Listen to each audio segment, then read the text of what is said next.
The Atlantic is silent right now. No storms, no warnings. No hurricane hunters in the air. The official map from the National Hurricane Center is completely blank. And yet, forecasters are watching. 13 named storms are expected this season. 6 of them could become full hurricanes. 2 of those could reach Category 3 or higher, meaning winds over 100 miles per hour and a wall of ocean water pushed straight toward land. 1 landfall. That's all it takes to turn a quiet year into a catastrophe. We're going to follow a hurricane from its first breath over Africa all the way to the coastline. We'll fly inside the eye, we'll look at the cities most at risk, and we'll find out why the calendar hasn't even hit June 1st yet, and the clock is already ticking. If this kind of content keeps you locked in, go ahead and subscribe so you don't miss what's coming. Now, let's begin. It is May. The Atlantic Ocean is flat and quiet. No storm names in the news. No evacuation orders. No hurricane hunter planes being scrambled. The official map from the National Hurricane Center shows nothing. 0 active tropical cyclones. 0 systems expected to form in the next 7 days. So why are the people who track hurricanes for a living already losing sleep? Here is what most people get wrong about hurricane season. They think it works like a light switch, off in winter, on in June. But the ocean does not follow a calendar. The water has been warming since February, the atmosphere has been shifting for months, and the ingredients that build the most destructive storms on Earth are already assembling, quietly, beneath the surface. The Atlantic hurricane season officially runs from June 1st to November 30th. That window was not chosen randomly. It marks the period when ocean temperatures, wind patterns, and moisture levels historically combine into conditions capable of producing catastrophic storms. But storms have formed outside that window before, and the conditions that make the season dangerous do not arrive on June 1st, like a package at the door. They build slowly. They are building right now. Colorado State University, one of the most respected seasonal forecast teams in the country, released their 2026 outlook in April. Their number: 13 named storms, 6 hurricanes, 2 major hurricanes meaning Category 3 or higher, with sustained winds above 111 miles per hour. That is not an extreme forecast. In a truly hyperactive season, the Atlantic can produce more than 20 named storms. But here is the part that keeps forecasters awake. A near-normal forecast does not mean near-normal danger. Think of it this way. Imagine a school year where most students pass every test. Still, some students fail. For the families of those students, the average score means nothing. Hurricane seasons work the same way. A modest season with 13 storms can still produce one that carves directly through Miami or slams into the Gulf Coast at Category 4. The average outcome of the whole season becomes irrelevant the moment that one storm makes landfall. Scientists call it the one-storm problem. You only need one. There is another factor quietly shaping the 2026 season before it even starts. El Niño. This is a warming pattern in the Pacific Ocean that changes wind behavior across the entire planet.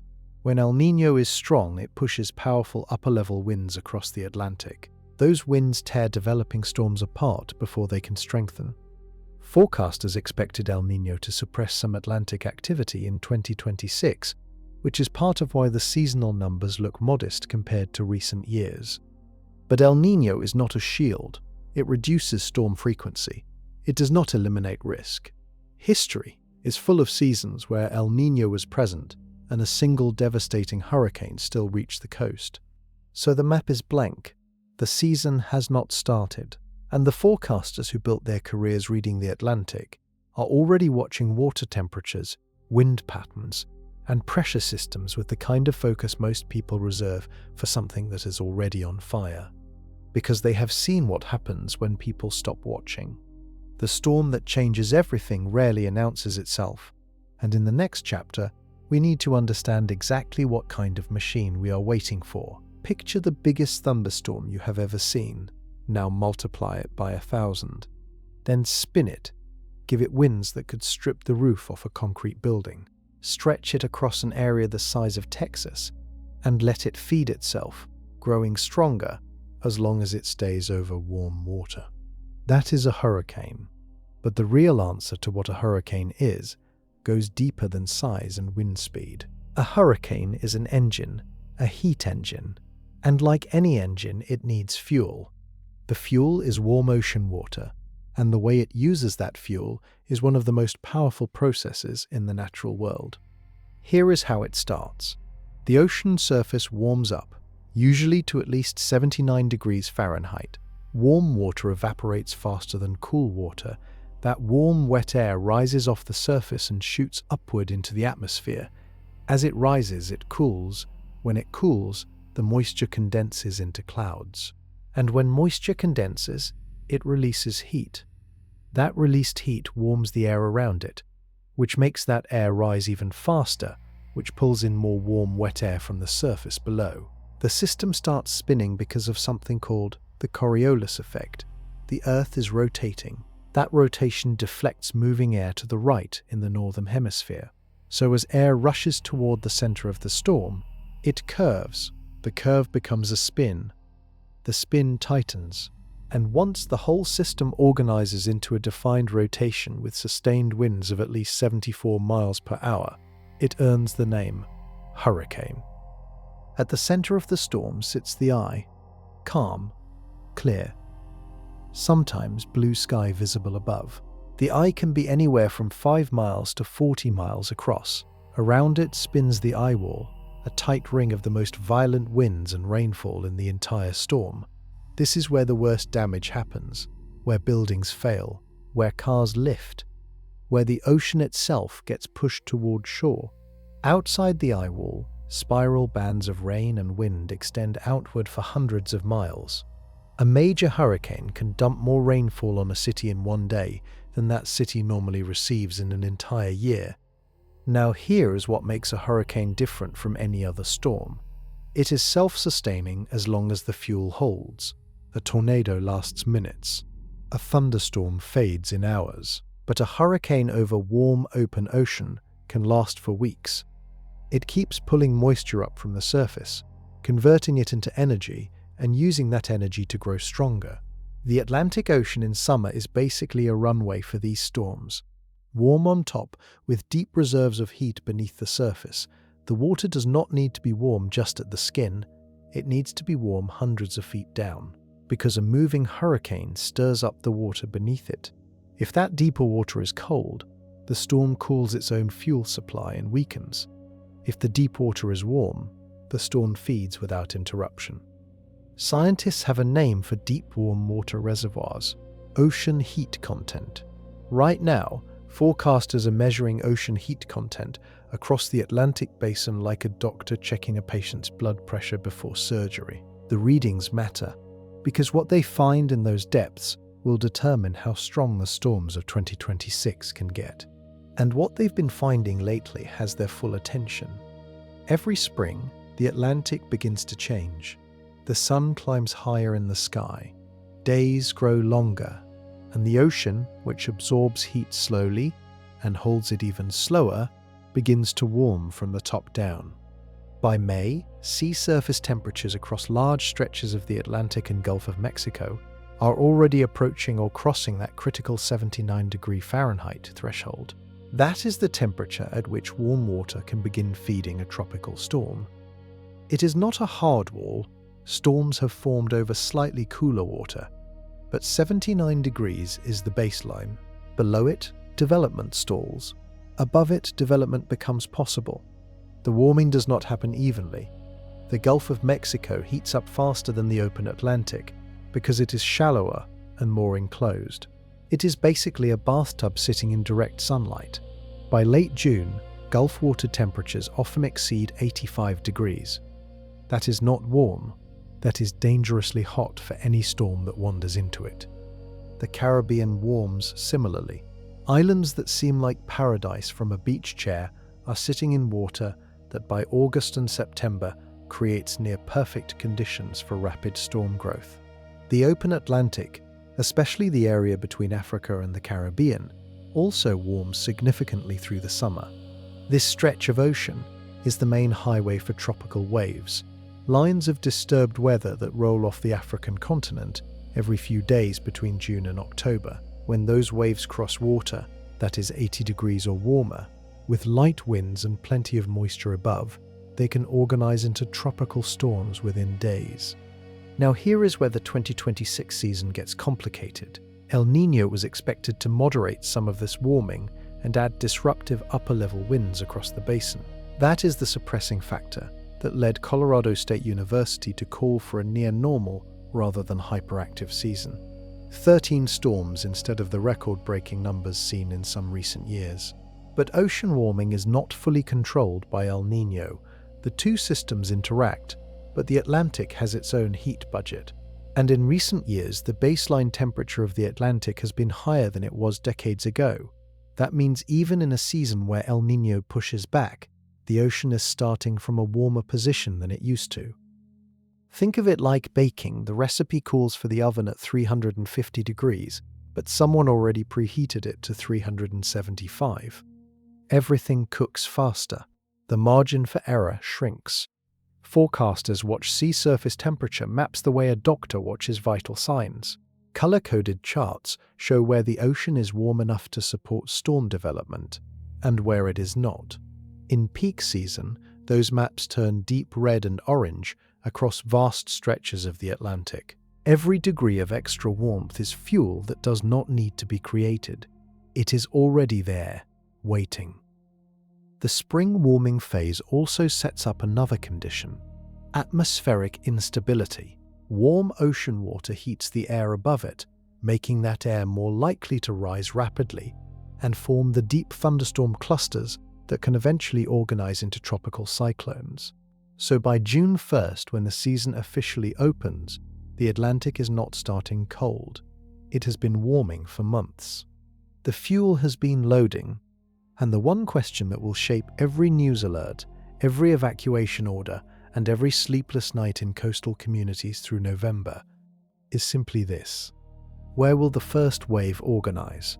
And how strong will the ocean be when it does? What feeds into that answer is something most people have never heard of, and it changes everything. There is a pattern in the Pacific Ocean, thousands of miles away from the Atlantic, that has the power to control how many hurricanes form each year. It does not touch the Atlantic directly. It does not move water across the continents. It works through the atmosphere, and its effects can mean the difference between a dangerous season and a catastrophic one. It is called El Niño. El Niño is a natural warming of the central and eastern Pacific Ocean that happens every few years. During an El Niño event, a massive pool of unusually warm water sits across the Pacific. That warm water changes how the atmosphere circulates across the entire globe, including over the Atlantic. Here is the key mechanism. When the Pacific warms during El Niño, it strengthens a belt of fast-moving upper-level winds called the subtropical jet stream over the tropical Atlantic. Those upper-level winds blow in a different direction than the surface-level winds that hurricanes need to survive. The result is a condition called wind shear. Wind shear is the hurricane killer. It is when winds at different altitudes blow in different directions or at different speeds. When shear is high, a developing tropical storm gets tilted. Its top gets pushed in one direction while its base stays behind. The organized circulation that makes a hurricane powerful falls apart. The storm cannot maintain its structure.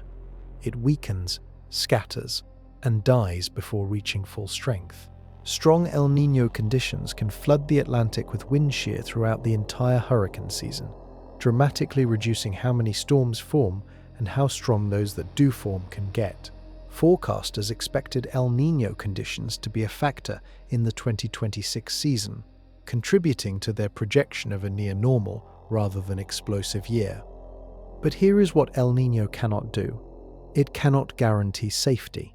It cannot prevent every storm. It cannot protect every coastline.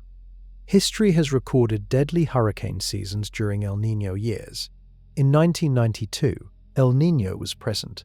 Hurricane Andrew still formed, still strengthened, and still made landfall in southern Florida as one of the most destructive storms in American history. The wind shear that season killed dozens of potential storms before they started. It did not kill Andrew. El Niño also shifts. It weakens. There are pockets in the atmosphere where the shear loses its grip, and a storm that develops in one of those pockets can grow freely. Forecasters cannot know in advance exactly where those pockets will be or when they will open. There's also a competing pattern called La Niña, which is the opposite of El Niño. La Niña cools the Pacific, reduces Atlantic shear, and historically produces more active hurricane seasons. The atmosphere sometimes transitions between these patterns within a single year. If El Niño weakens and La Niña nudges in during the heart of hurricane season, all the earlier projections become outdated. For the 2026 season, El Niño was expected to be a moderating influence.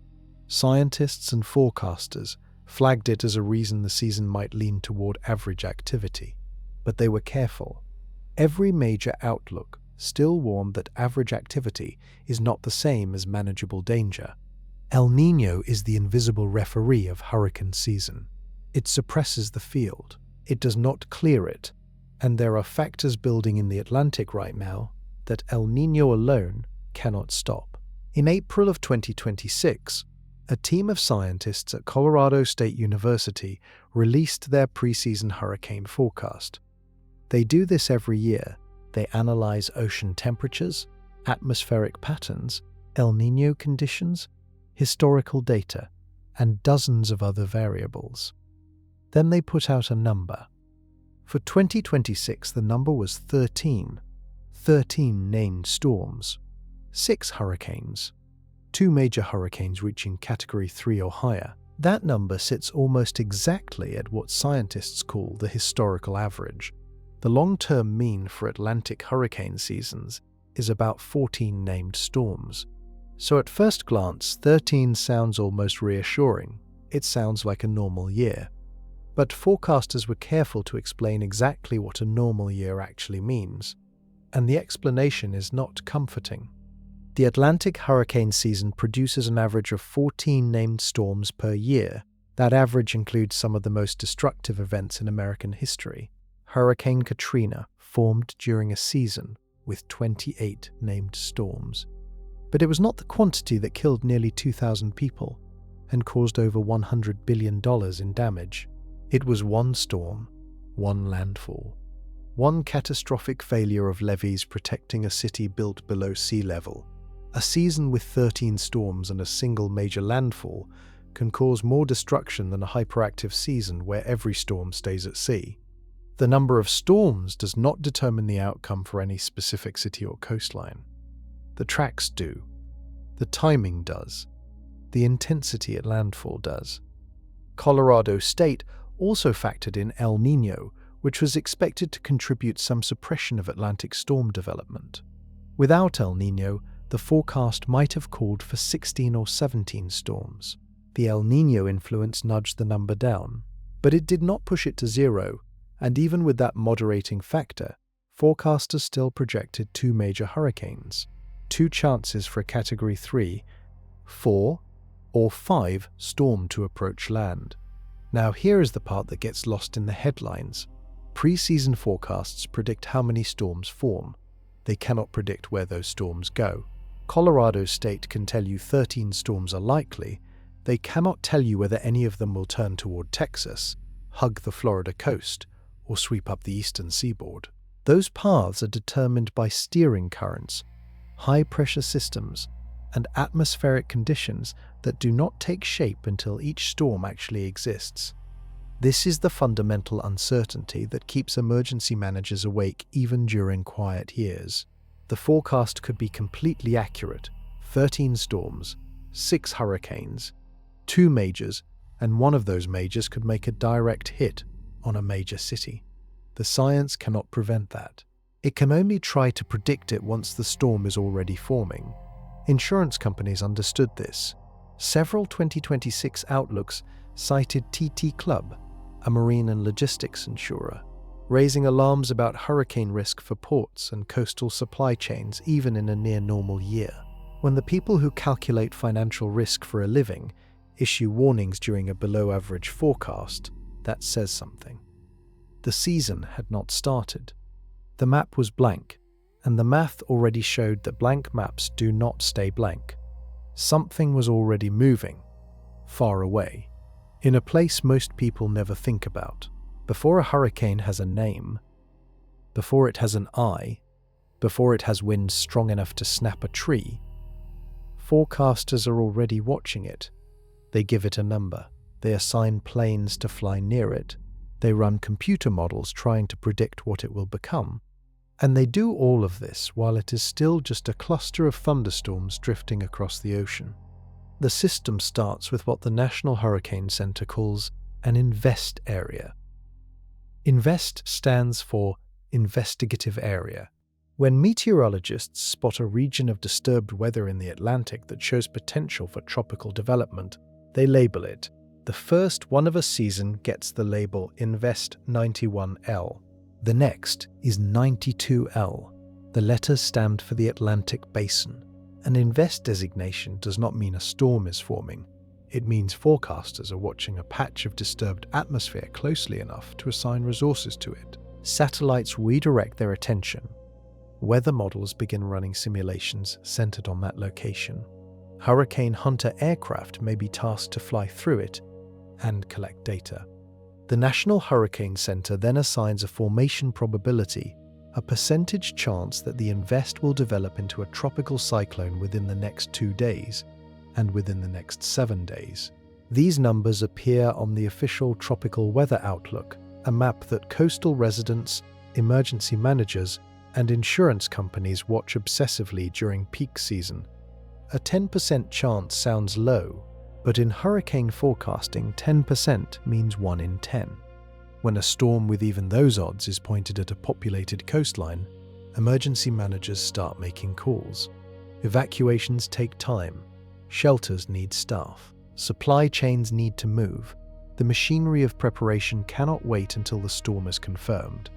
When an INVEST area crosses a key threshold, either maximum sustained winds reaching 39 miles per hour or a clearly defined rotating circulation, it gets upgraded to a tropical storm and receives a name. The World Meteorological Organization prepares the name lists years in advance. For the Atlantic Basin, names rotate through a preset alphabetical list, alternating male and female names, skipping Q, U, X, Y, and Z. If a season produces so many storms that the list runs out, forecasters move to a supplemental list of names. This happened in 2020 and again in 2021, the most active seasons on record. The old tradition of moving to Greek letters was retired after the confusion those names caused. Once a storm is named, it gets tracked in real time. Satellites measure its cloud tops, which indicate how intense the convection is. Reconnaissance aircraft fly directly into it, dropping instrument packages called dropsondes that measure wind speed, temperature, pressure, and humidity as they fall through the storm. That data feeds into computer forecast models. The models are the heart of modern hurricane prediction. Dozens of different models run simultaneously, each using slightly different equations to simulate how the atmosphere will behave over the next 5 days. Forecasters study the spread between models. Wide spread means high uncertainty. Tight agreement means higher confidence. But even the best models fail sometimes. The atmosphere does not always cooperate with equations, and there is one birthplace for Atlantic storms that produces some of the longest-lived, most dangerous hurricanes on record. A place where storms begin so far out to sea that forecasters have days, sometimes weeks, to watch them grow. That place is coming up next. Every summer, a conveyor belt of atmospheric disturbances rolls off the west coast of Africa and moves out over the open Atlantic, one every few days. Sometimes more. These are called tropical waves, or African easterly waves. They are long, north to south oriented bands of disturbed weather, clusters of thunderstorms pushed westward by the trade winds. Most of them die. They drift across the Atlantic, lose organization, and fall apart somewhere over the Caribbean or the Gulf. They bring heavy rain to islands and rough seas to ships. They never become anything with a name, but some of them survive, and the ones that survive long enough to find the right conditions can grow into the most powerful storms on Earth. Here is what has to happen. The wave needs warm ocean water below it, at least 79 degrees Fahrenheit. It needs moist air in the mid-levels of the atmosphere so that the thunderstorms can sustain themselves. It needs low wind shear, meaning the upper-level winds are not strong enough to tear the system apart. And it needs time to develop a spin, time to organize. If all those ingredients line up, the thunderstorm cluster begins to tighten. The convection becomes more organized. A surface low-pressure center develops. Air rushing toward that center starts to deflect due to the Earth's rotation. The whole system begins to rotate counterclockwise in the northern hemisphere. Slowly at first, then faster. At 39 miles per hour sustained winds, it becomes a tropical storm and gets a name.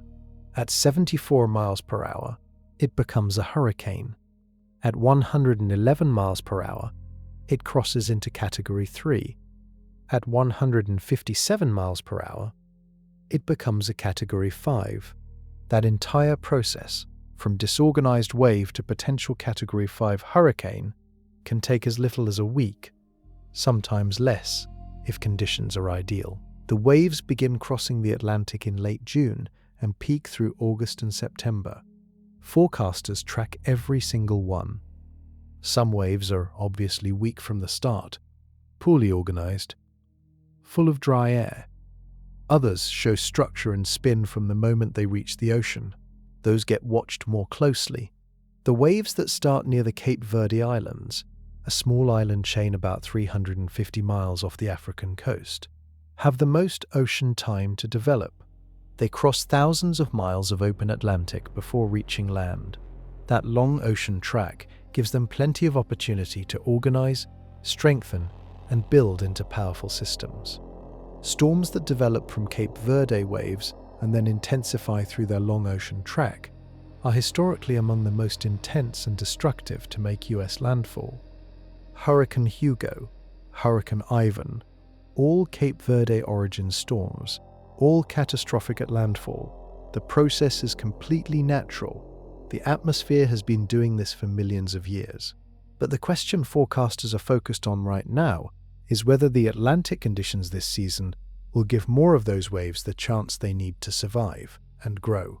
Because the answer to that question determines how the next 6 months look for tens of millions of people living within 100 miles of the coast. And what happens when one of those waves finds deep, warm water is something no chart can fully prepare you for. There is a term in meteorology that makes experienced hurricane forecasters pay close attention the moment they hear it: Cape Verde season. It does not mean hurricanes are attacking the islands themselves. It means the atmospheric and oceanic conditions have shifted into a specific pattern, one where tropical storms are developing far out in the eastern Atlantic, near the Cape Verde Islands, and tracking westward across thousands of miles of open ocean before reaching land. Cape Verde season officially begins around mid-August, but conditions can set up earlier, and when they do, forecasters know they are dealing with a fundamentally different kind of threat. Here is why. When a storm forms close to land, say in the Gulf of Mexico or the Western Caribbean, it has limited time to develop. The Gulf is only about 900 miles wide at its broadest point. A storm entering the Gulf in late season has a week at most before hitting something. The track options are constrained. The development window is short. A Cape Verde storm is different. It starts 3,000 miles or more from the US coast. It has the entire Atlantic to work with. It has days, sometimes 2 weeks, crossing the open ocean before it threatens any major landfall. And all that time over warm water is time to organize, strengthen, and grow into something far more powerful than anything that forms close to shore. Cape Verde storms also tend to track in longer, more predictable arcs. They follow the trade winds westward, then often curve northward as they approach the Western Hemisphere. That curving motion is influenced by high-pressure systems sitting over the Atlantic and by larger atmospheric patterns. When those steering patterns shift, the storm's track shifts with them, and small changes in the track can mean the difference between a direct hit on Florida and a turnout to sea that spares the coast entirely. That uncertainty, combined with the long lead time of a Cape Verde storm, creates a unique kind of tension. Forecasters can see it coming from a week or more away, but the exact track may not become clear until it is 2 or 3 days from landfall. In that window, millions of people are making decisions based on an uncertain forecast. History makes this urgency concrete. Hurricane Ivan in 2004 formed as a Cape Verde storm, spent nearly 2 weeks crossing the Atlantic and Caribbean, and made landfall on the Alabama coast as a Category 3 hurricane. It caused damage across 9 states. The storm had been watched for so long that some residents convinced themselves it would miss them. It did not. The key distinction between Cape Verde storms and other hurricanes is their potential for extreme intensity. The long ocean track means more time for the storm to feed on warm water, more time for the eye wall to compact and strengthen, more time for the system to become truly powerful before anyone on shore can do anything about it. In the 2026 season, whether Cape Verde season conditions develop depends on whether the upper-level winds over the eastern Atlantic remain calm enough for those distant waves to organize rather than fall apart. If El Niño's wind shear stays strong, many waves die before reaching the Caribbean. If the shear relaxes even briefly, one of those eastern Atlantic waves can take its long Atlantic run and arrive at the coast as something catastrophic. And there is another factor, one that acts as the invisible barrier between a wave and a hurricane, that forecasters monitor just as closely as ocean temperatures. If warm ocean water is the fuel that powers a hurricane, wind shear is the wall that stops it from getting started. Understanding shear is the key to understanding why most tropical waves never become hurricanes, and why the ones that do develop in very specific windows of space and time. Wind shear is the difference in wind speed or direction between 2 layers of the atmosphere. Imagine the lower atmosphere moving northwest at 20 miles per hour, while the upper atmosphere several miles above is moving northeast at 50 miles per hour. The winds at different altitudes are pulling in different directions. For a tropical storm trying to organize, that difference is catastrophic. A hurricane's structure depends on having a vertical column of rising air at its center. Warm, moist air spirals inward at the surface, rises through the core, and exits outward at the top.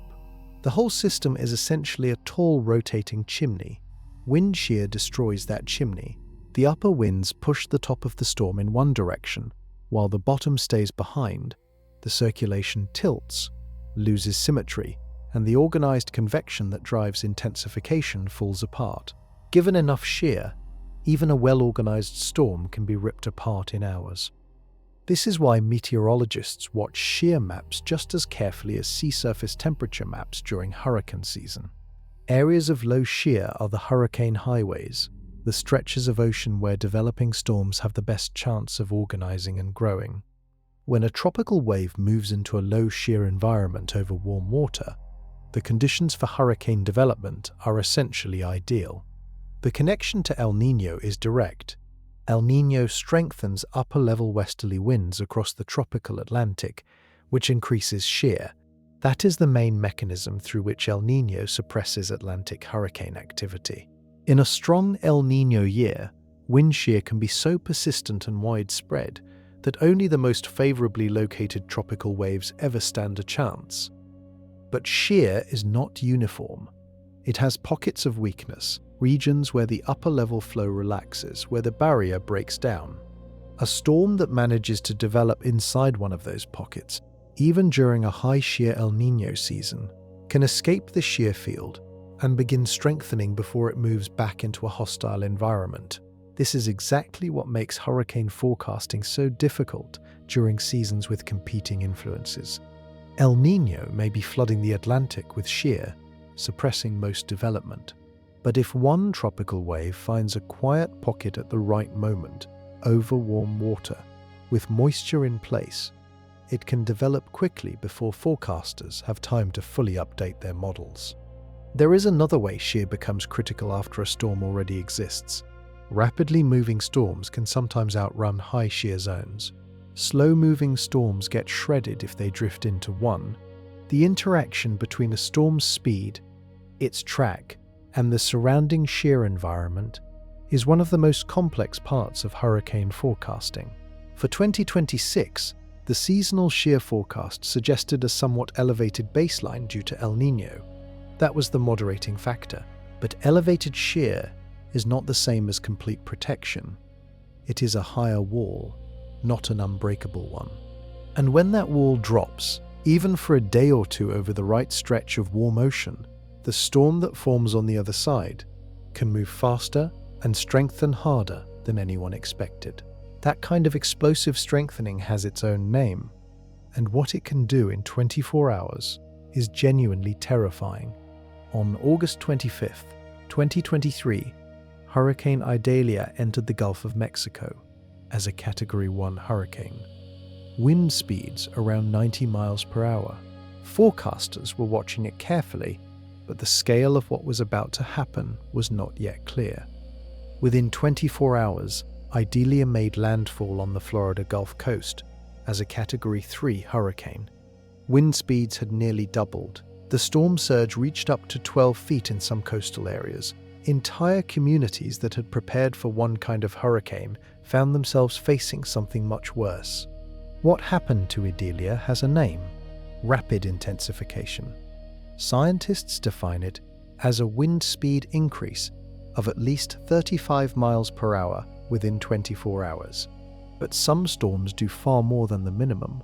Some storms intensify by 60, 70, even 80 miles per hour in a single day.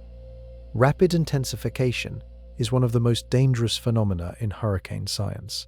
It is dangerous not because of the physics, which are actually well understood, but because of the timing. It almost always happens in the final hours before landfall, when people have the least time to act, when evacuation windows are closing, when emergency resources are already stretched. The physics go back to ocean heat content. When a hurricane moves over water that is not just warm at the surface, but warm hundreds of feet down, it cannot cool its own fuel supply. Normally, a moving hurricane stirs up cold water from below, which acts as a natural brake on intensification. But when the deep water is nearly as warm as the surface, there is no cold water to stir up. The storm feeds without interruption. The warm core tightens, the eye contracts, the eye wall squeezes, and the winds accelerate. The Gulf of Mexico is notorious for this. It is shallow, enclosed, and by late summer it is warm not just at the surface, but deep down. A storm crossing the Gulf over what oceanographers call a warm core ring, a pocket of exceptionally deep warm water, can intensify with shocking speed. Hurricane Michael in 2018 entered the Gulf as a Category 2 and made landfall in the Florida Panhandle as a Category 5 with sustained winds of 160 miles per hour. The entire explosive intensification happened in less than 48 hours. Forecasters have known about rapid intensification for decades, but predicting exactly when and how much a storm will intensify remains one of the hardest problems in meteorology. The computer models that handle track prediction reasonably well often fail at capturing intensity changes accurately. The ingredients have to be measured not just at the surface, but deep in the ocean, and the atmosphere above the storm has to cooperate in specific ways. This is one reason emergency managers cannot simply wait for the final forecast before making decisions. A hurricane that looks manageable the morning before landfall can become catastrophic by the time it hits the coast. The warning period collapses. For the 2026 season, areas with high ocean heat content in the Gulf and the Western Caribbean are the zones of greatest concern for this phenomenon. If a storm reaches those areas with low shear above and warm deep water below, the conditions for rapid intensification are already in place. And the geography of the Gulf of Mexico means those conditions are almost always there by late summer. The place where this plays out most dramatically and most dangerously for American coastlines is a body of water that has produced some of the worst hurricane disasters in history. The Gulf of Mexico is not a typical ocean. It is a semi-enclosed sea roughly 600 miles from north to south and 900 miles from east to west. The Caribbean and the Atlantic feed into it through gaps on its eastern and southern sides. But once a storm enters the Gulf, it is essentially in a box. That box has a problem. The water is warm, very warm, and by August and September, it is warm not just at the surface, but deep into the water column. The Gulf is shallower than the open Atlantic in many areas, and the warm season heats it through and through. There is no cold reservoir below the warm layer to slow a storm down. This is why meteorologists treat Gulf entry as a pivot point in any storm's history. The moment a tropical system crosses into the Gulf, the risk calculation changes. The storm has entered an environment that will almost certainly make it stronger. The only questions are how much stronger and how fast. History is clear on this point.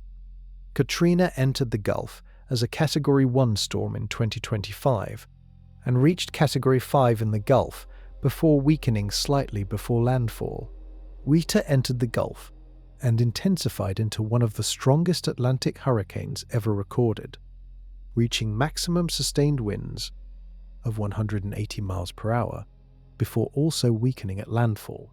Harvey entered the Gulf in 2017 and made landfall at Category 4. Ida in 2021 entered the Gulf on a Saturday as a tropical storm and made landfall the following Sunday as a Category 4 hurricane, reaching peak winds of 150 miles per hour. The pattern is not a coincidence. The Gulf creates it. The warm water provides fuel. The enclosed geometry means the storm cannot escape to cooler water, and the relatively short track from Gulf entry to landfall means the storm has limited time to encounter anything that might weaken it. The Gulf Coast of the United States, from Brownsville, Texas, all the way around to the tip of Florida, sits directly in the path of every storm that enters the Gulf. There is no buffer. There is no way for a Gulf storm to stay at sea indefinitely. Every Gulf hurricane eventually hits land somewhere on that arc of coastline. Some Gulf Coast communities have experienced this cycle so many times that evacuation infrastructure is built into local culture. Contraflow lane reversals on interstate highways, where all lanes of a major road run in the same outbound direction to accelerate evacuations, are practiced and tested. Shelter locations are pre-designated. Residents know the drill, but knowing the drill and executing it are different things. And some parts of the Gulf Coast have grown faster than their evacuation infrastructure can support. Communities that existed as small fishing towns in 1970 are now suburbs of hundreds of thousands of people, all needing to move at once when the forecast tracks toward them. The Gulf trap is not just geographical, it is also a trap of confidence. When storms outside the Gulf are far away and uncertain, Gulf Coast residents can rationalize waiting. By the time the storm enters the Gulf and the track becomes clearer, the window for safe evacuation may already be closing. Before the storm reaches land, though, there is one more thing it will do, something that most people do not fully understand until it is too late. The water it carries is about to become more dangerous than its wind. The wind is what people fear, the 150-mile-per-hour gusts, the broken trees, the windows shattering, the roofs tearing off. When people talk about a major hurricane, they talk about wind, but the wind is rarely what kills them. Storm surge is the deadliest part of a hurricane. It is a wall of ocean water pushed ashore by the storm's winds and low pressure. As a hurricane moves toward land, it physically piles the ocean up in front of it.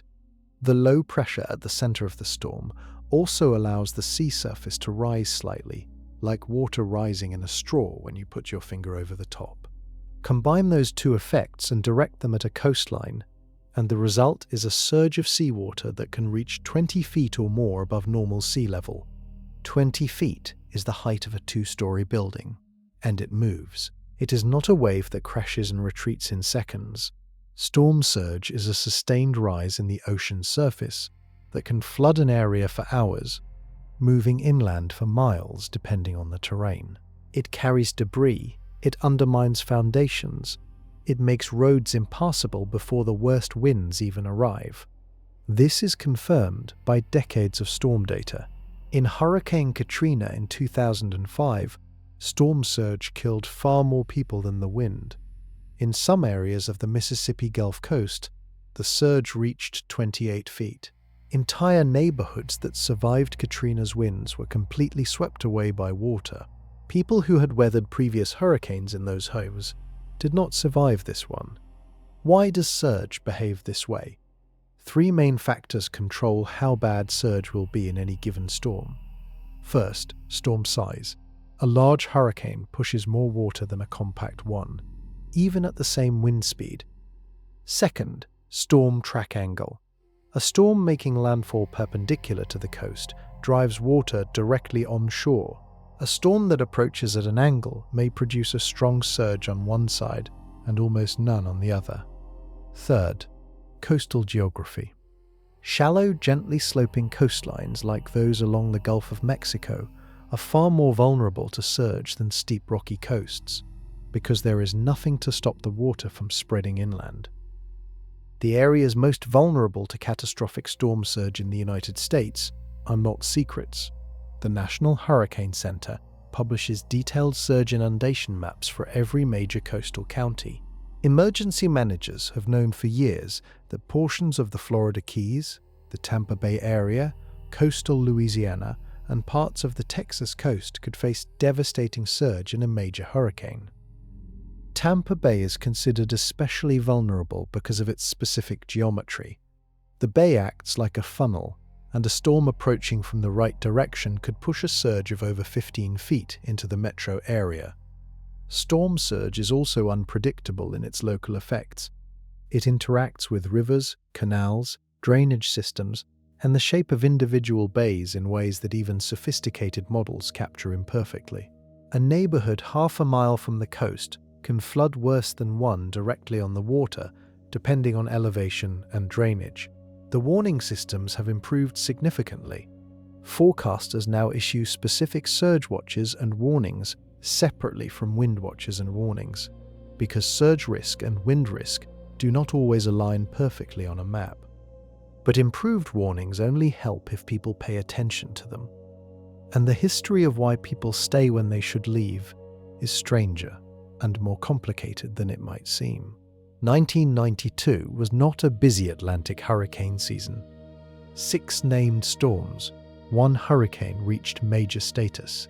By the raw numbers, it was one of the quietest seasons in decades. That one major hurricane was Andrew.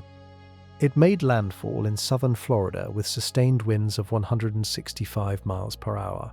Wind gusts exceeded 200 miles per hour in some areas. Entire neighborhoods in Homestead, Florida were essentially erased from the map.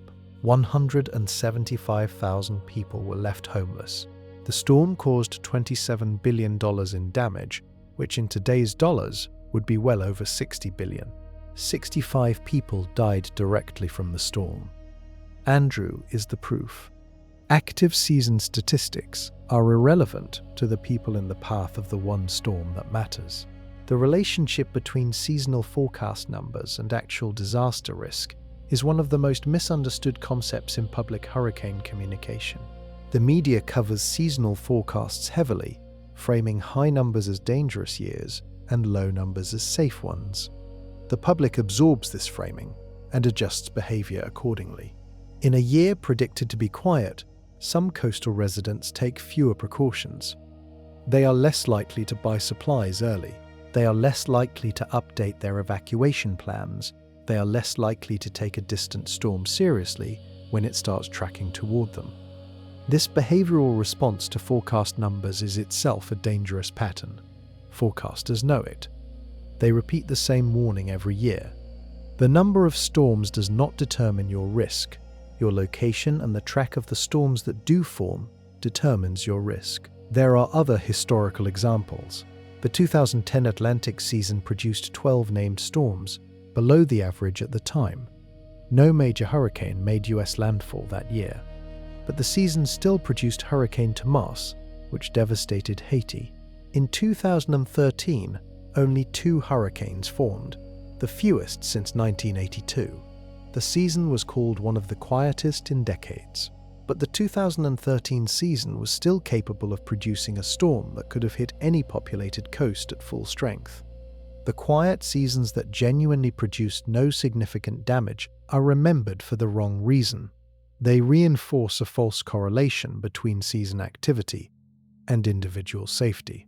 They make the next quiet-looking season feel even safer than it is. For the 2026 season, several forecasting agencies and risk analysts specifically warned against reading the near-normal projected numbers as a reason to reduce preparation. Marine insurer TT Club issued explicit warnings about port and coastal supply chain risk, even with El Niño moderating the forecast. The language in multiple 2026 outlooks was consistent: 1 storm, 1 landfall, 1 disaster. Pre-season quiet is part of the psychology of this risk.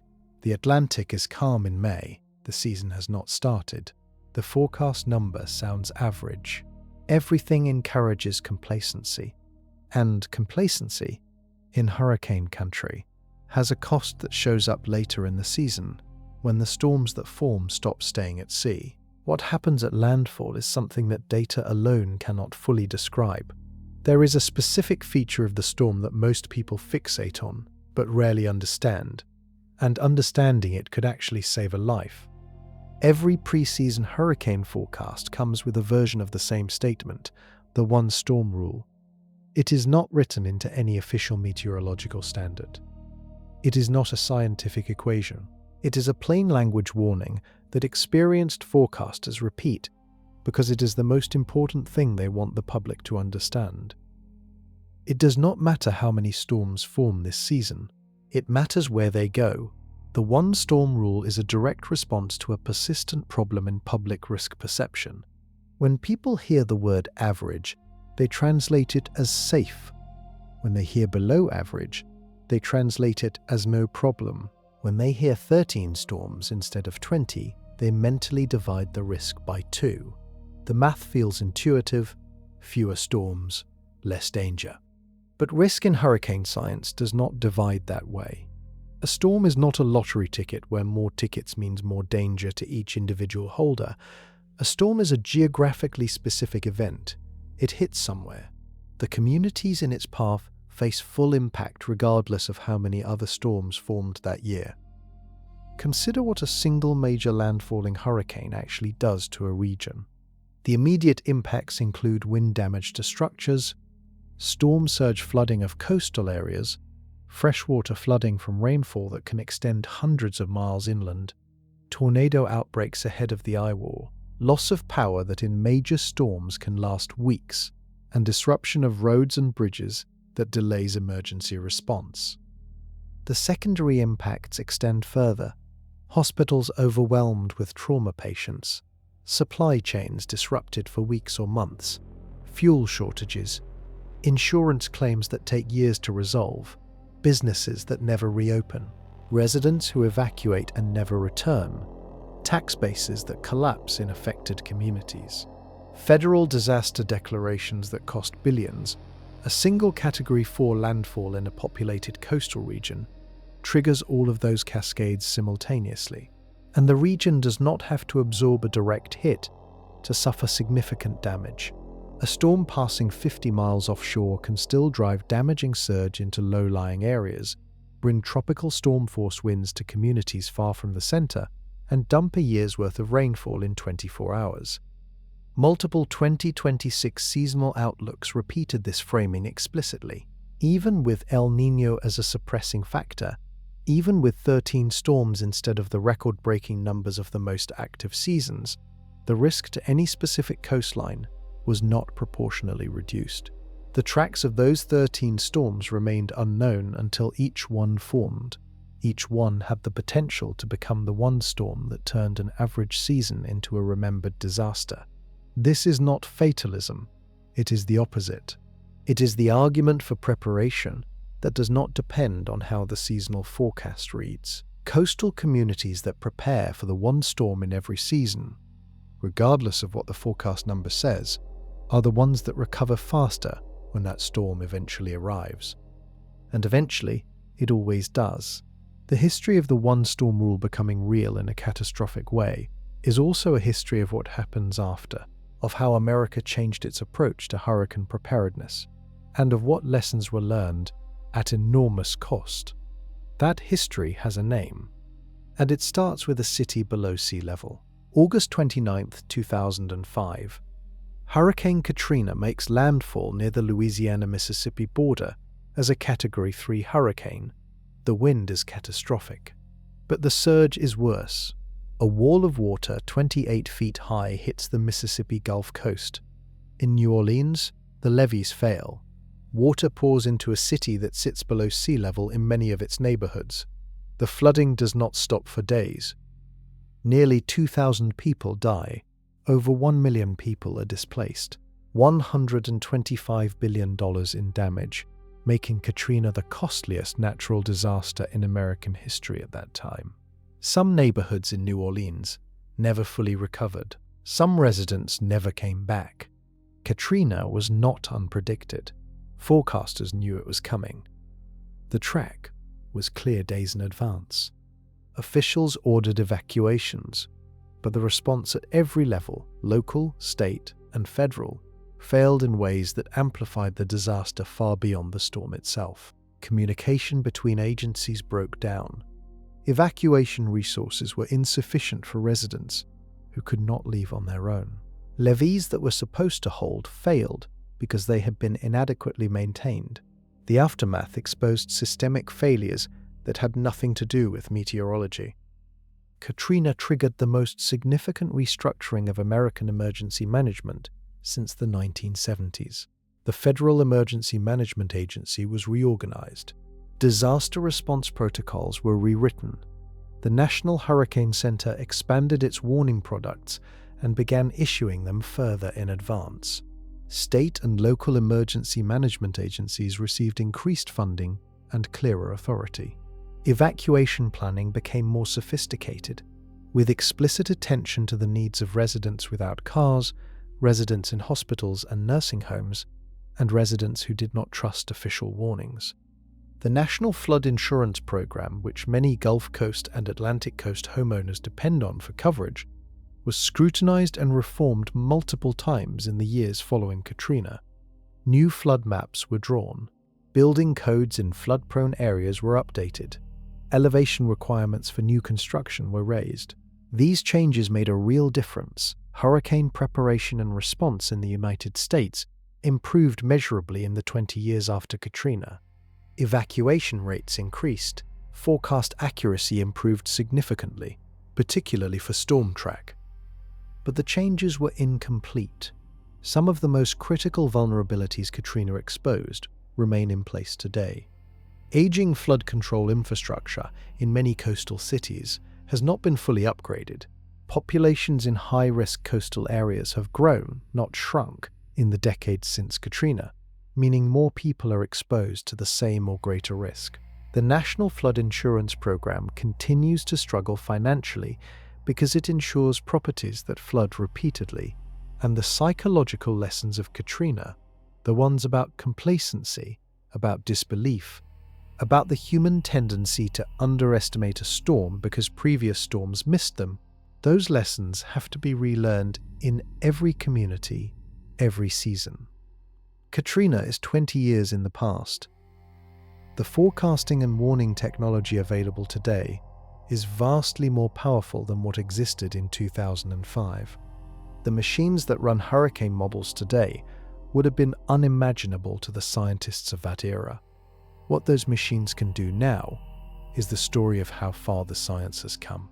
In 1926, 100 years before this season, the only way to know a hurricane was approaching the coast was to see it feel it, or hear about it from a ship that survived passing through it. There was no satellite coverage, no radar, no aircraft reconnaissance. Storms struck without warning and killed thousands. Today, the Atlantic Basin is one of the most observed pieces of ocean on Earth. Multiple satellites orbit continuously, watching the tropics from geostationary positions 22,000 miles above the surface. They track cloud patterns, sea surface temperatures, wind fields, and upper-level atmospheric flow in real time. Instruments measure the temperature of cloud tops, which tells forecasters how intense the convection inside a storm is. Other satellites measure soil moisture, ocean surface currents, and even the height of the sea surface itself. But the most dramatic piece of hurricane observation technology is the aircraft. The National Oceanic and Atmospheric Administration and the United States Air Force Reserve operate a fleet of specialized aircraft specifically designed to fly directly into tropical storms and hurricanes. These hurricane hunters take off from bases in Florida and Mississippi and fly at low altitudes directly through the eye wall, the most violent part of the storm, to collect data that no satellite can provide. Inside a hurricane hunter, instruments measure wind speed, pressure, temperature, and humidity at flight altitude. The crew drops small instrument packages, called drop sondes, directly into the storm. Each drop sonde falls through the entire vertical extent of the storm, transmitting measurements every fraction of a second as it descends. A single flight can release dozens of drop sondes, painting a detailed three-dimensional picture of the storm's structure. That data feeds directly into the numerical weather prediction models. The models are mathematical representations of the atmosphere, run on some of the most powerful supercomputers in the world. The National Centers for Environmental Prediction run the Global Forecast System, one of the two most widely followed models globally. The European Centre for Medium-Range Weather Forecasts runs its own model, often called the European Model, or the ECMWF. During hurricane season, these two models are tracked by every meteorologist, emergency manager, and weather-obsessed member of the public, as though they are competing athletes. The models ingest all available data, satellite, aircraft, drop sonde, ocean buoy, weather balloon, and run forward in time, simulating how the atmosphere will evolve over the next 5 to 7 days. They update every 6 hours. As a storm develops and more observations become available, the models sharpen their predictions. Ensemble forecasting adds another layer. Instead of running a single model simulation, forecasters run the same model dozens of times with slightly different starting conditions. Each run produces a slightly different track and intensity forecast. The spread of all those tracks, visualized on a map, is called an ensemble. When ensemble tracks cluster tightly together, forecasters have high confidence. When they spread across a wide range of possible outcomes, uncertainty is high. That uncertainty is exactly what gets communicated to the public through the forecast cone. The technology has transformed what forecasters can do. Track prediction has improved enormously over the last 30 years. A 5-day track forecast today is roughly as accurate as a 3-day track forecast was in the 90s. But the machine has limits, and those limits matter most in the hours when they matter most. The National Hurricane Center issues a forecast cone every 6 hours for active tropical storms and hurricanes. Most people see it on television or in a weather app. It looks like a widening funnel shape on a map, centered on the storm's predicted path. Inside the cone is the zone of forecast uncertainty. The storm's center is expected to stay within the cone approximately 67% of the time. Most people read the cone incorrectly. They assume the storm will stay in the middle of the cone. They assume the edges of the cone mark a sharp border between danger and safety. They assume the cone represents the wind field of the storm. None of those assumptions are accurate. The cone shows where the center of the storm might go. The wind, rain, and surge extend far beyond the center in every direction. A city on the left edge of the cone is not safe. A city outside the cone entirely can still experience tropical storm conditions, dangerous rainfall, and even tornadoes spawned by outer bands. Forecast errors are unavoidable. The atmosphere is a chaotic system. Small differences in initial conditions, in how precisely the starting state of the atmosphere is measured and entered into the models, can lead to large differences in outcome days later. This is not a failure of the models. It is a fundamental property of how the atmosphere works. The practical consequence of forecast error is the problem of false alarms and missed warnings. When a storm's forecast track shifts even slightly, the zone of maximum expected impact can jump by 50 or 100 miles. Communities that were under a hurricane warning are suddenly outside the cone. Communities that felt safely distant are suddenly in the crosshairs. This happens routinely. Emergency managers know the track will shift. They plan for it. They issue warnings for larger areas than the model consensus suggests. They ask populations in adjacent zones to also prepare. This produces the occasional situation where a large swath of coastline prepares for a storm that ultimately makes landfall in a narrow zone. The affected communities receive all the impact. The communities that prepared and were spared sometimes view the preparation as wasted effort, which makes them less likely to evacuate next time. This dynamic is called the boy who cried wolf problem in emergency management. It is one of the most persistent challenges in hurricane communication. Overwarning burns public trust. Underwarning costs lives. Finding the right balance is an ongoing negotiation between scientific uncertainty and public safety. Intensity forecasting error is even more severe than track error. Models that predict storm tracks reasonably well can still dramatically underpredict or overpredict how strong a storm will be at landfall. Rapid intensification, as covered earlier, is the worst-case scenario for intensity error. A storm forecast to be Category 2 at landfall that arrives at Category 4 catches communities in a fundamentally different kind of emergency than they prepared for. The National Hurricane Center publishes official forecast errors annually, going back decades. The trend is clear and positive. Track errors have shrunk significantly. Intensity errors have improved more slowly. For 2026, the models available are the most powerful ever run. The satellites are the most capable ever deployed.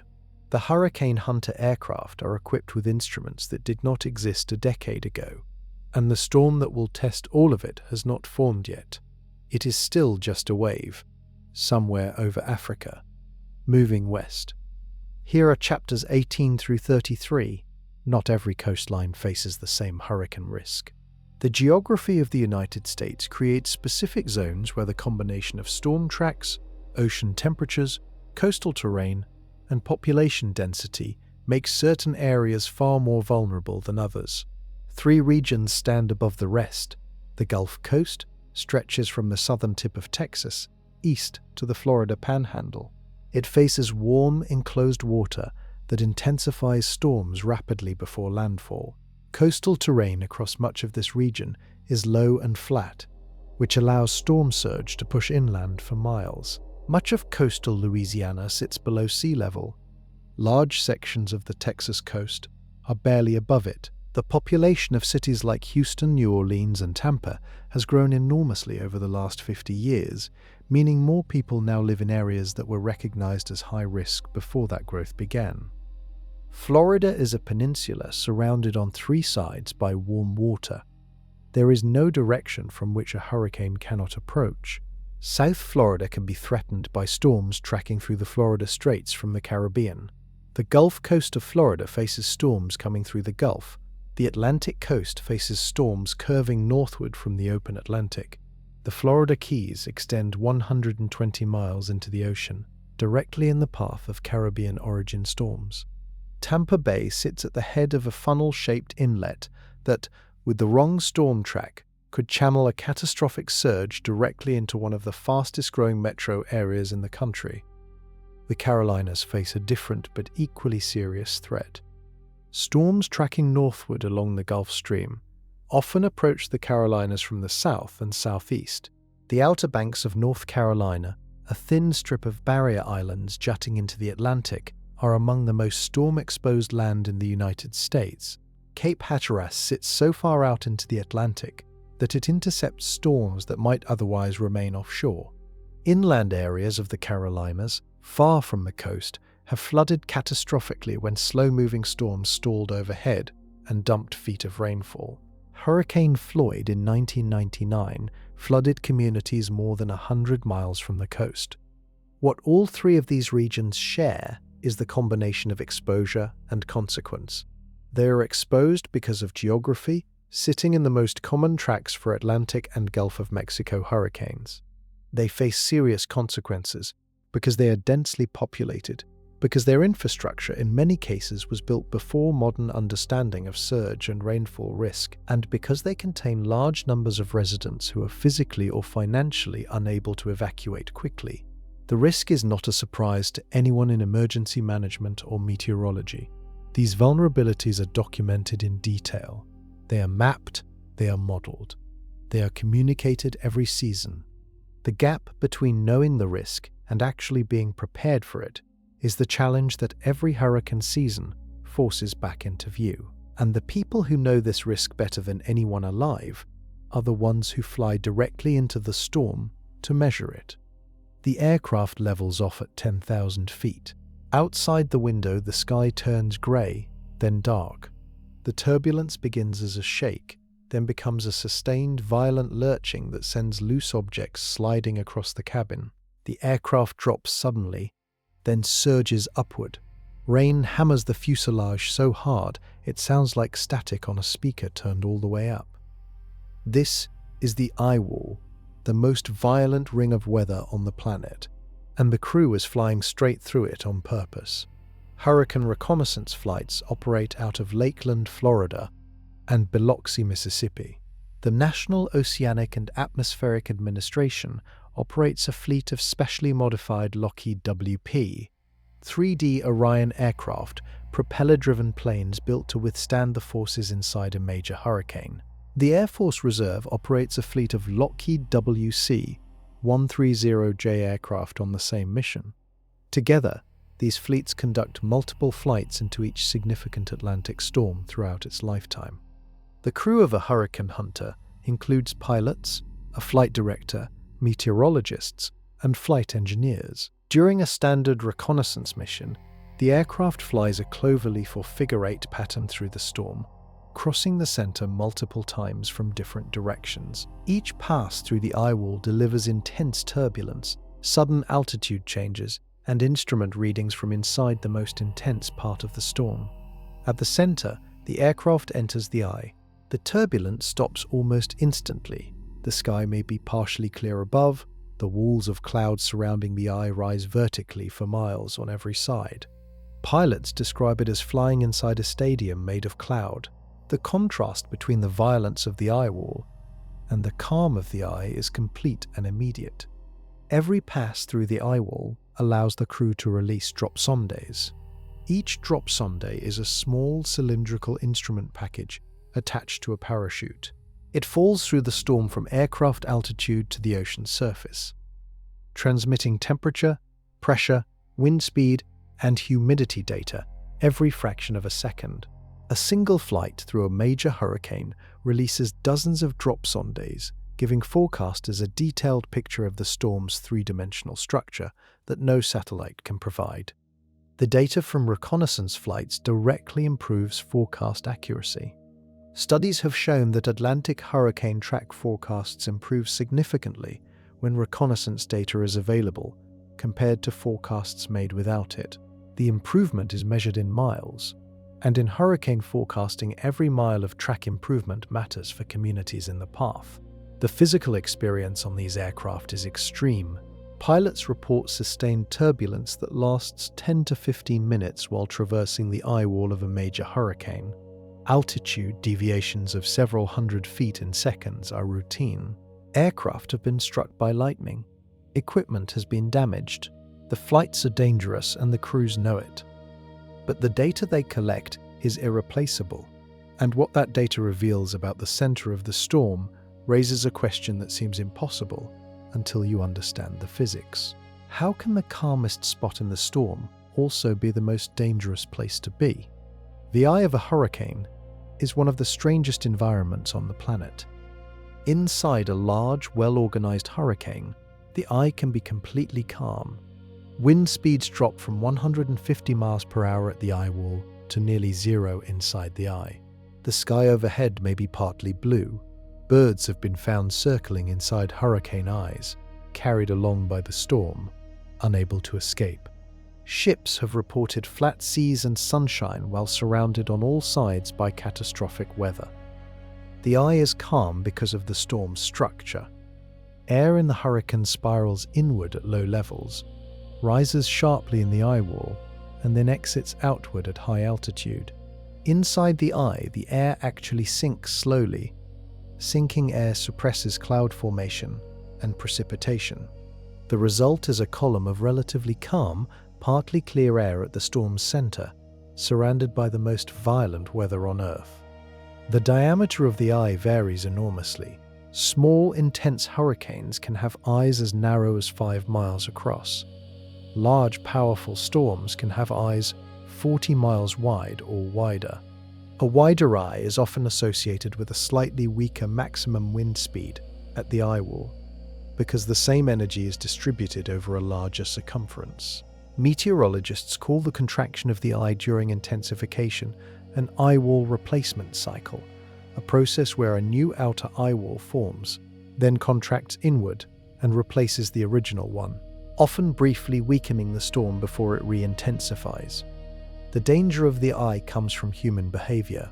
When a hurricane makes landfall with a wide eye, some coastal communities experience the approach of the storm and then the sudden drop to calm as the eye passes overhead. People who survived the first eye wall passage step outside. They assume the storm is over. They see blue sky. They begin walking around. Some drive to check on property. Then the back eye wall arrives. It hits with the same force as the front eye wall, sometimes stronger, and it arrives with no warning period. It is the same storm, the same wind speeds, often the same surge, arriving from the opposite direction. People caught outside during the eye passage have died in the back eye wall of storms they thought had already ended. The National Hurricane Center includes explicit warnings about this in its public communication for any landfalling storm with a large eye. The guidance is consistent. The eye passage does not mean the storm is over. Remain sheltered until the entire storm has passed and official all-clear communications are issued. For storms that make landfall just before or during the eye passage, the situation is especially complex for emergency responders. The eye creates a temporary window that feels safe but is bordered on both sides by life-threatening conditions.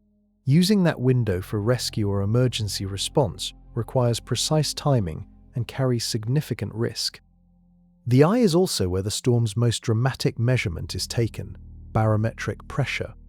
The lower the pressure at the center, the more powerful the storm. The record for the lowest Atlantic hurricane pressure ever recorded belongs to Hurricane Wilma in 2005 at 882 millibars. The average sea level pressure at Earth's surface is about 1,013 millibars. Wilma's center was 131 millibars below that. The pressure gradient between the eye and the surrounding atmosphere is essentially what drives the extreme winds. And below the eye, the ocean is responding to the storm in ways that will determine everything about what comes next.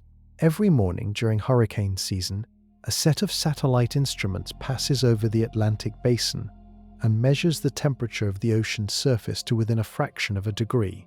These measurements are compiled into maps that cover the entire basin, from the African coast to the Gulf of Mexico, from the equator to the mid-latitudes. The maps update daily, sometimes more often. Forecasters look at these maps the way a pilot looks at a fuel gauge. The numbers tell you how much energy is available. The location of the warm water tells you where development is possible and where it is not.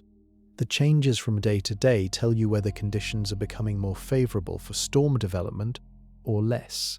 The threshold that matters most is 79 degrees Fahrenheit. Below that, a tropical storm loses energy faster than it gains it and tends to weaken. Above it, and especially well above it, a storm can sustain itself, and intensify. By late summer, across the Caribbean and Gulf, sea surface temperatures routinely reach 84 or 85 degrees. That is not slightly above the threshold. That is warm enough to fuel rapid intensification if the other conditions are right. For the 2026 season, forecasters entered the preseason watching how Atlantic sea surface temperatures compared to historical averages. The recent baseline for Atlantic temperatures has shifted upward compared to earlier decades. Even with El Niño expected to suppress some development, the ocean was starting the season warmer than it would have in the 1980s or 1990s under the same atmospheric conditions. What this means practically is that when a storm does develop in 2026, it is developing over a warmer ocean than storms of similar seasons in earlier decades. The fuel is more abundant. The potential for intensity is higher, even in a season where fewer storms form overall. Forecasters also watch a specific satellite product called the Optimum Interpolation Sea Surface Temperature, a blended dataset that combines multiple satellite sources into a single coherent picture. Another product, developed by the National Hurricane Center, maps tropical cyclone heat potential, which measures not just surface temperature, but how much heat energy is stored in the upper layer of the ocean down to where the temperature drops sharply. This is the measurement that matters most for rapid intensification. A storm crossing a region with high tropical cyclone heat potential, where warm water extends deep below the surface, has almost unlimited fuel. A storm crossing a shallow warm layer, where just a few feet of warm water sits above much colder depths, will stir up that cold water as it passes and break its own intensification. The daily sea surface temperature maps are public. Any person with a browser can pull them up and see exactly where the Atlantic is warm. Emergency managers, insurance companies, shipping operators, and coastal planners all look at these maps throughout the season. And what those maps are starting to show, as the season approaches its opening date, is not necessarily alarming, but it is not reassuring either. The ocean is primed, the question is what sits underneath it. Most people think of the ocean as a flat surface, warm on top in summer, cooler in winter, a layer of water sitting in the sun. But the ocean is not flat. It has depth, it has structure, and the temperature of the ocean hundreds of feet below the surface matters enormously to the question of how strong a hurricane can get. When a hurricane moves across the ocean, its winds do something to the water below. They stir it. The circular wind pattern of a hurricane creates a mixing effect at the surface, pulling colder water up from deeper layers toward the surface. This process, called upwelling, normally acts as a brake on hurricane intensification. As cold water mixes into the surface layer, the water temperature drops. The storm loses energy. It may weaken. This is the natural limiting mechanism for hurricane intensity in most parts of the ocean. The storm weakens its own fuel supply by stirring up cold water from below. But some parts of the ocean contain what oceanographers call warm core rings, or more broadly, areas of high ocean heat content. These are regions where warm water does not just sit at the surface, but extends deep into the water column, sometimes down to 500 feet or more. When a hurricane passes over a warm core ring, the upwelling it creates brings up water that is also warm. There is no cold reservoir to mix in. The fuel supply remains uninterrupted. The braking mechanism fails. The storm intensifies without resistance. Warm core rings in the Gulf of Mexico are especially well documented. They are large eddies of warm water that pinch off from the loop current, a flow of warm Caribbean water that enters the Gulf through the Yucatan Channel and exits through the Florida Straits. These rings can persist for months, rotating slowly through the Gulf, maintaining deep reservoirs of warm water beneath them. Hurricane Katrina crossed a warm core ring in the Gulf of Mexico in the final day before its peak intensity. So did Hurricane Rita, just weeks later. In both cases, the deep warm water contributed to the storms reaching catastrophic intensity. The warm core ring was identified after the storms, but even with identification, the forecast models of that era could not fully account for it. Today, ocean heat content measurements are assimilated into some intensity forecast models, improving their ability to predict rapid intensification events over warm core ring regions. But the improvement is incremental, and the process of identifying exactly where warm core rings are located and how deep they extend remains imperfect. For the 2026 season, the Gulf of Mexico's ocean heat content profile will be one of the critical variables forecasters watch as the peak of the season approaches in August and September. A gulf with extensive deep warm water in those months creates conditions where a storm entering from the Caribbean or the Florida Straits can intensify explosively in the final hours before landfall. The hidden ingredient is already there, waiting below the surface, invisible to anyone looking at the water from shore. But there is something else building in the ocean and atmosphere that has nothing to do with this single season. Something that is changing the rules for every hurricane season going forward. And it is already affecting the storms we see today. The question of how climate change affects hurricanes is one of the most actively researched areas in atmospheric science. The scientific consensus has become clearer over the last decade, and the picture it presents is not about raw storm counts. It is about what happens when storms do form. Warmer atmosphere holds more moisture. This is basic physics, described by an equation called the Clausius-Clapeyron relation. For every 1 degree Fahrenheit the atmosphere warms, it can hold roughly 4% more water vapor. A warmer atmosphere in the tropics means hurricanes form with access to more moisture. More moisture means more rainfall. More rainfall means more flooding, both coastal and inland. Scientists analyzing historical hurricane rainfall data have found measurable increases in the amount of rain produced by hurricanes and tropical storms in recent decades. Hurricane Harvey in 2017 dropped over 60 inches of rain on parts of Houston over 4 days, setting the record for the highest rainfall total from any tropical cyclone in United States history. The analysis published afterwards concluded that climate change made Harvey's extreme rainfall more likely and more intense. The second change is storm motion.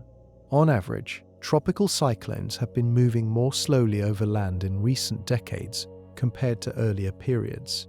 A slower storm spends more time over any given location. More time means more rainfall deposited in one place.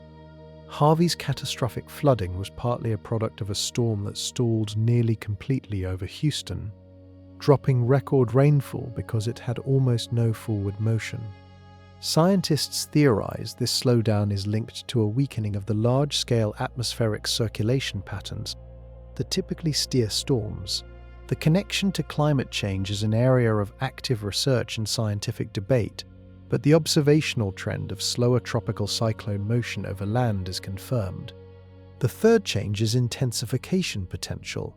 As discussed in earlier chapters, warmer ocean temperatures increase the available energy for hurricane intensification.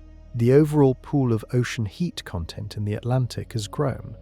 Storms that might previously have been limited by cooler deep water now have access to deeper reserves of warm water. The result is higher potential peak intensities and more frequent rapid intensification events. What scientists do not project with confidence is a dramatic increase in the total number of Atlantic hurricanes due to climate change. The evidence on storm frequency is mixed. Some model projections suggest fewer but more intense storms. Others suggest modest increases in overall activity. The settled science points more clearly to rainfall, intensity, and motion than to raw counts. This matters for 2026 because the individual storms that do form are entering a warmer, moister atmosphere than the storms of previous generations. The ingredients for catastrophe are richer even when the number of storms is not extreme. And there is one specific way that these changes combine with a classic hurricane behavior to create the scenario that causes forecasters the most anxiety in the final hours before a storm arrives. There is a specific pattern in hurricane history that emergency managers have come to dread more than any other. It does not involve storms that are impossible to track. It does not involve unusual tracks or surprise directions. It involves storms that are being tracked correctly, but are dramatically underestimated in the final window before they hit land. The pattern is rapid intensification occurring in the last 24 to 48 hours before landfall. The problem is not the meteorology. Scientists understand why rapid intensification happens. The problem is the timing. Emergency management systems are built around a preparation window. Evacuation orders are typically issued 24 to 72 hours before a projected landfall. Supplies are pre-positioned. Shelters open. People who are going to leave begin leaving. When a storm suddenly intensifies from Category 2 to Category 4 in the final 24 hours, the population on shore has already absorbed a forecast based on the earlier, weaker storm. Some people who might have evacuated for a Category 4 chose to shelter in place for a Category 2. They made a rational decision based on the information available. Then the storm changed. Hurricane Michael in 2018 is the sharpest example.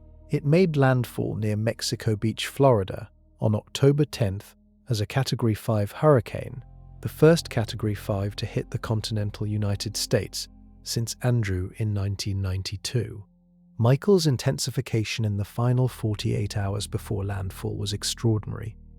It went from a Category 2 to a Category 5 in less than 2 days. The final forecast still called for a powerful hurricane, and warnings were issued. But the intensity at landfall exceeded what most residents had mentally prepared for based on earlier forecasts. The town of Mexico Beach, directly in the path of the maximum winds, was essentially destroyed. Structures built to modern codes survived. Many others did not. Photographs taken after landfall showed complete concrete slabs where houses had stood, with nothing remaining above the foundation. Rapid intensification before landfall is not rare. It is a recurring feature of Gulf of Mexico hurricane behavior. The deep warm water, the often low shear in the western Gulf, and the proximity of the coast to the warm core regions create exactly the conditions where intensification outpaces preparation. The forecast models have improved in capturing rapid intensification signals. Forecasters now explicitly flag when conditions are favorable for rapid intensification, even when the models are not fully capturing the extent of it. This explicit communication of uncertainty is a deliberate change from earlier practice, when forecasters sometimes waited for model consensus before issuing elevated warnings. But communication of uncertainty is only useful if the people receiving that communication know how to act on it. Telling a coastal resident that rapid intensification is possible is different from telling them what to do with that information. The decision made at the moment of uncertainty, whether to leave or stay, whether to believe the worst case or the most likely case, is the decision that determines outcomes. And understanding why people make the choices they make under hurricane threat requires looking at something outside the meteorology entirely. The psychology of who stays is stranger and more tragic than any weather map can show. The decision to order a mandatory evacuation is one of the hardest calls in emergency management. Order too early, and you send millions of people onto highways for a storm that ultimately misses or weakens before landfall. Order too late, and people trying to leave encounter gridlocked roads, rising water, and a closing window of safe travel. Get it wrong in either direction, and people may die because of your decision. The science behind evacuation timing is specific. For a major hurricane, the surge arrives before the peak winds. The surge can render roads impassable hours before the storm center makes landfall. This means evacuation orders must be issued far enough in advance to allow everyone in the surge zone to clear the area before water begins covering the roads. For large coastal metro areas, that lead time can be 60 to 72 hours, but track forecasts at 60 to 72 hours carry significant uncertainty.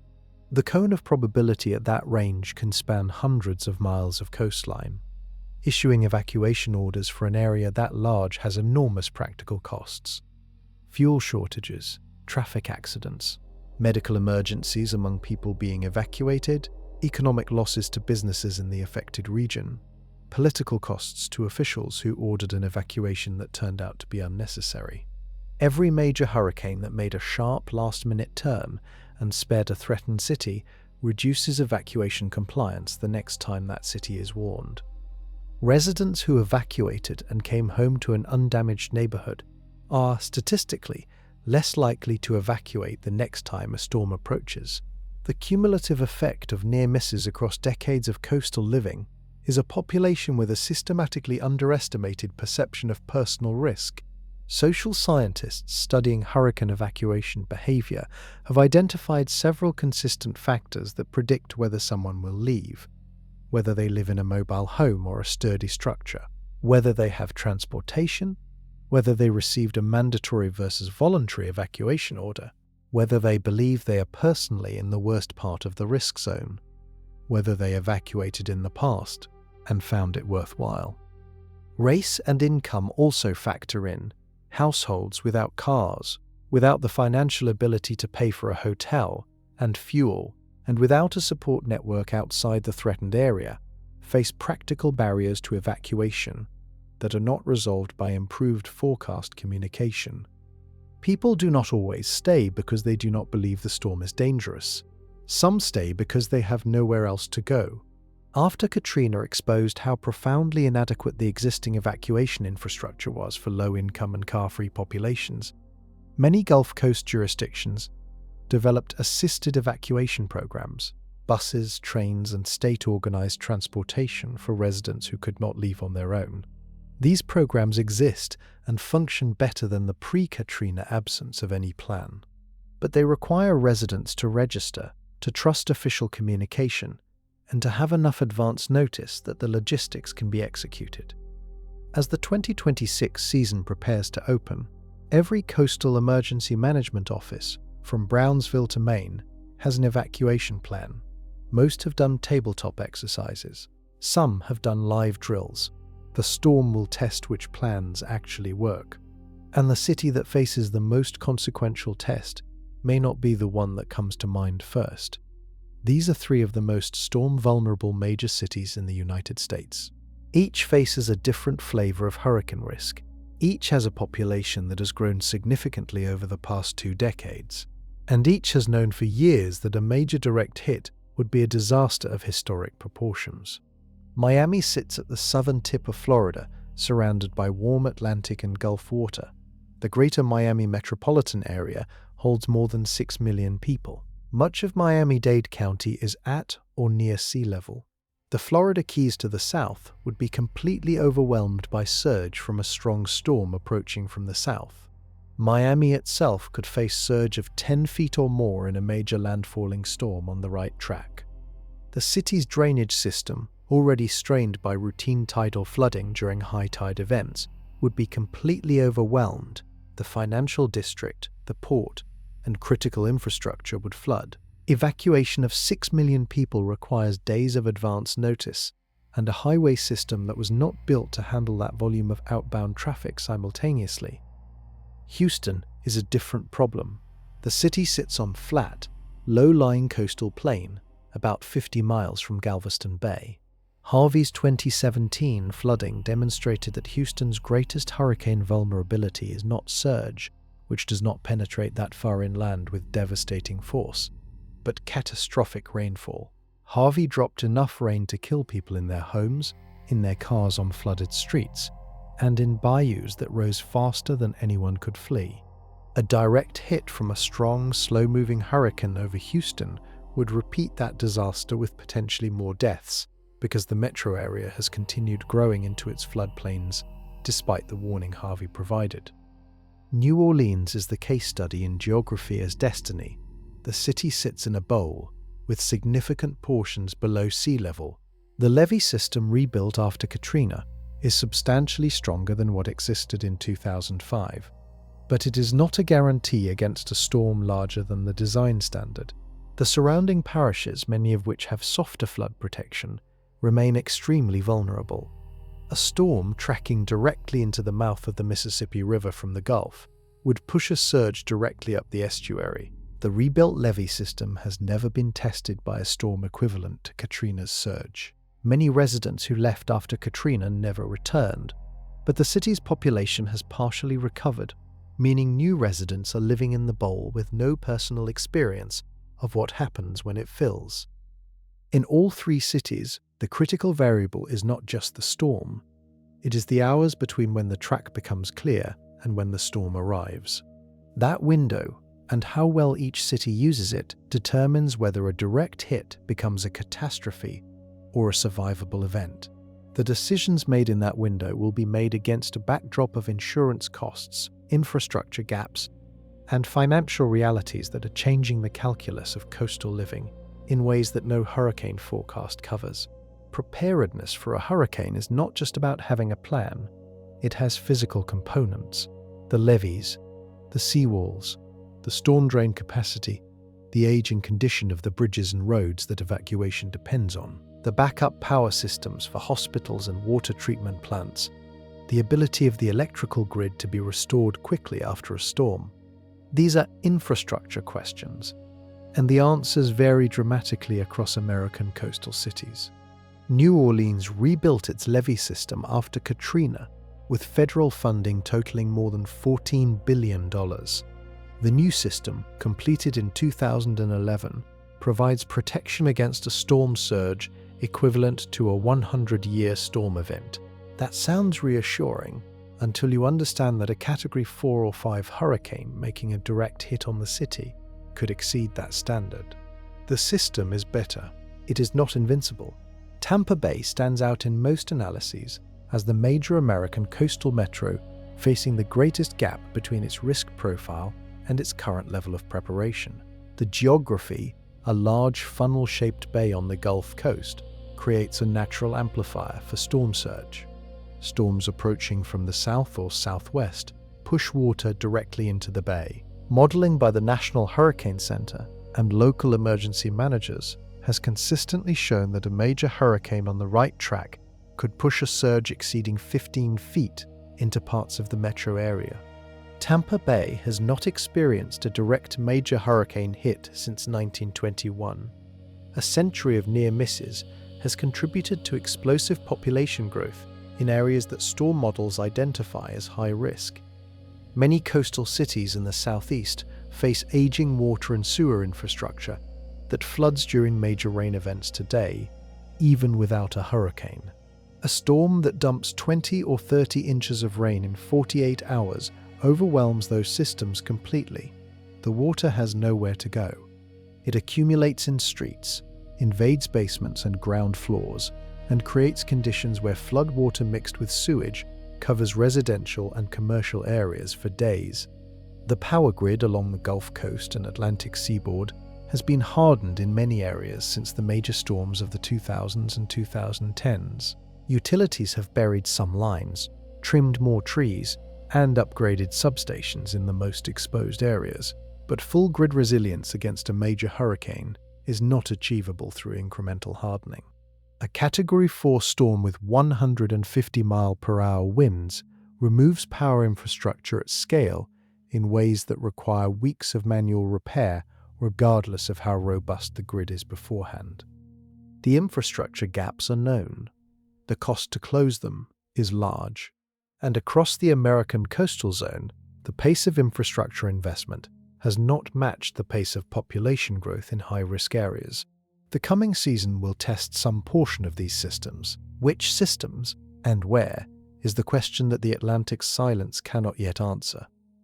But one region that faces a specific and often underappreciated version of this risk sits just south of the continental United States. And the way hurricanes affect those communities is fundamentally different from the mainland experience. When a major hurricane hits a city on the US mainland, federal disaster resources mobilize within hours. The National Guard deploys. Federal Emergency Management Agency teams arrive with water, food, and generators. Insurance adjusters begin processing claims. Power utilities from neighboring states send crews in a mutual aid arrangement. The recovery is painful and slow, but the external support system is enormous. When a major hurricane hits a Caribbean island or a Gulf territory, the situation is fundamentally different.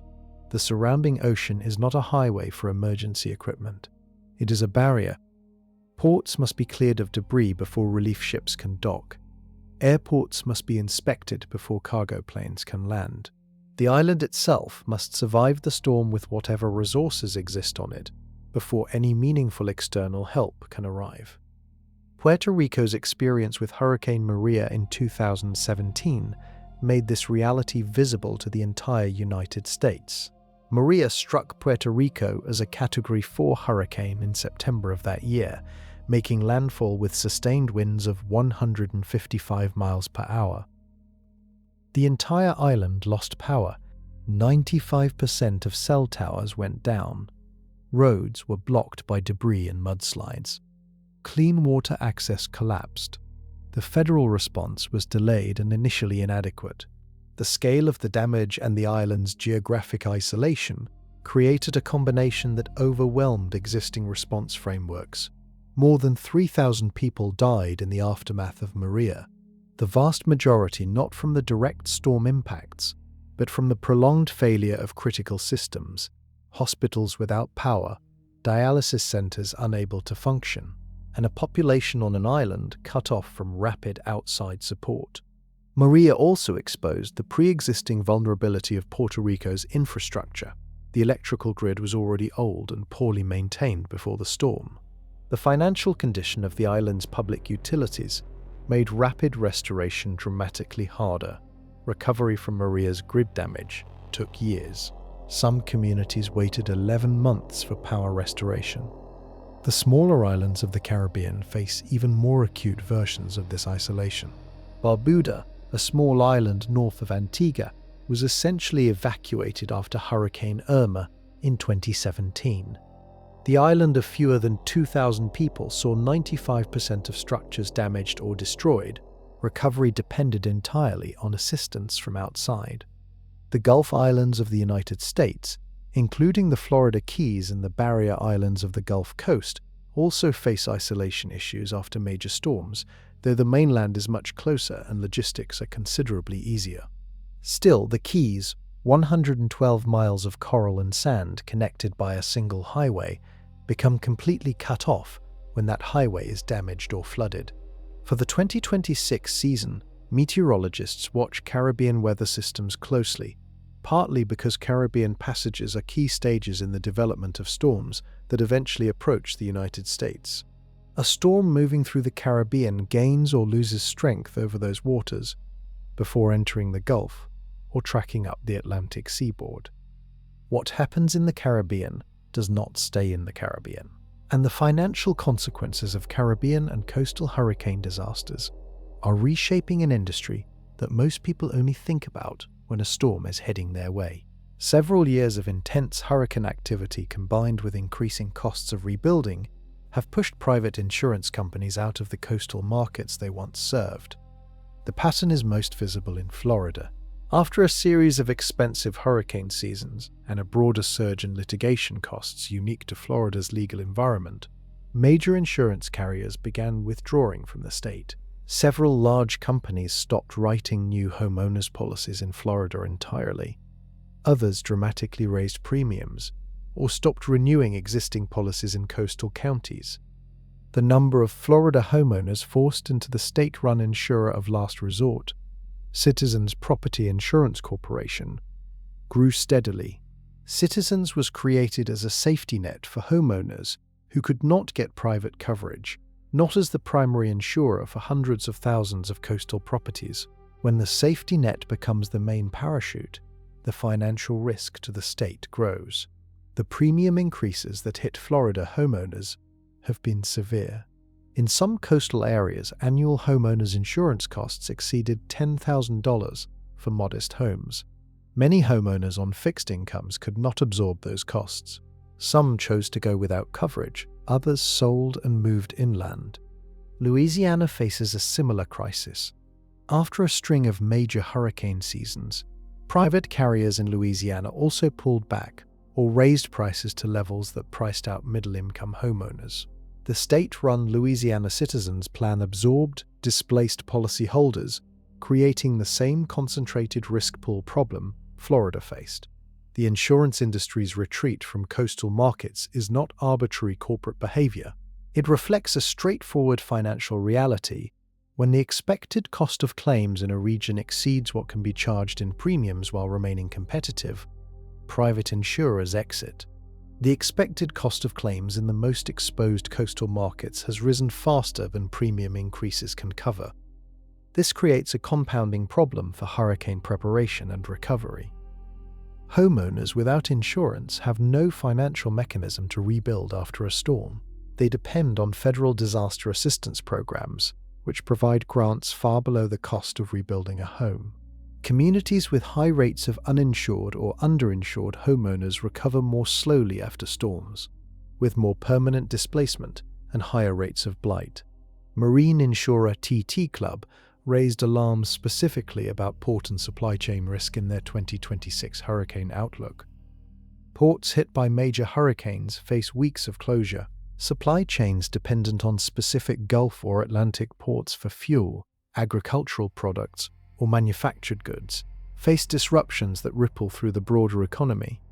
The insurance crisis is a slow-motion disaster that runs parallel to the hurricane risk itself. One worsens the other.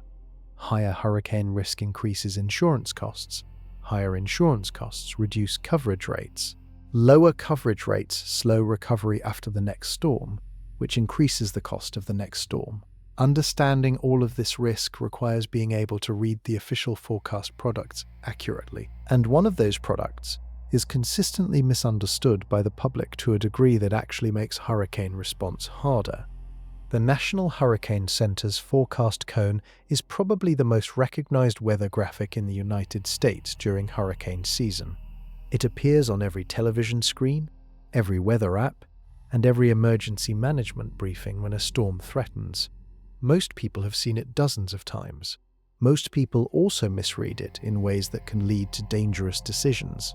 The cone represents the area of uncertainty around the forecast track of the storm's center. It is constructed by taking historical forecast errors at each time interval, 24 hours, 48 hours, 72 hours, 4 days, 5 days, and drawing a circle around the forecast position at each interval. That captures about 67% of previous storms at that range. The cone widens over time because forecast uncertainty increases the further out you go.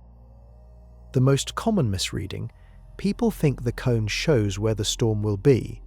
The cone shows where the storm's center might be.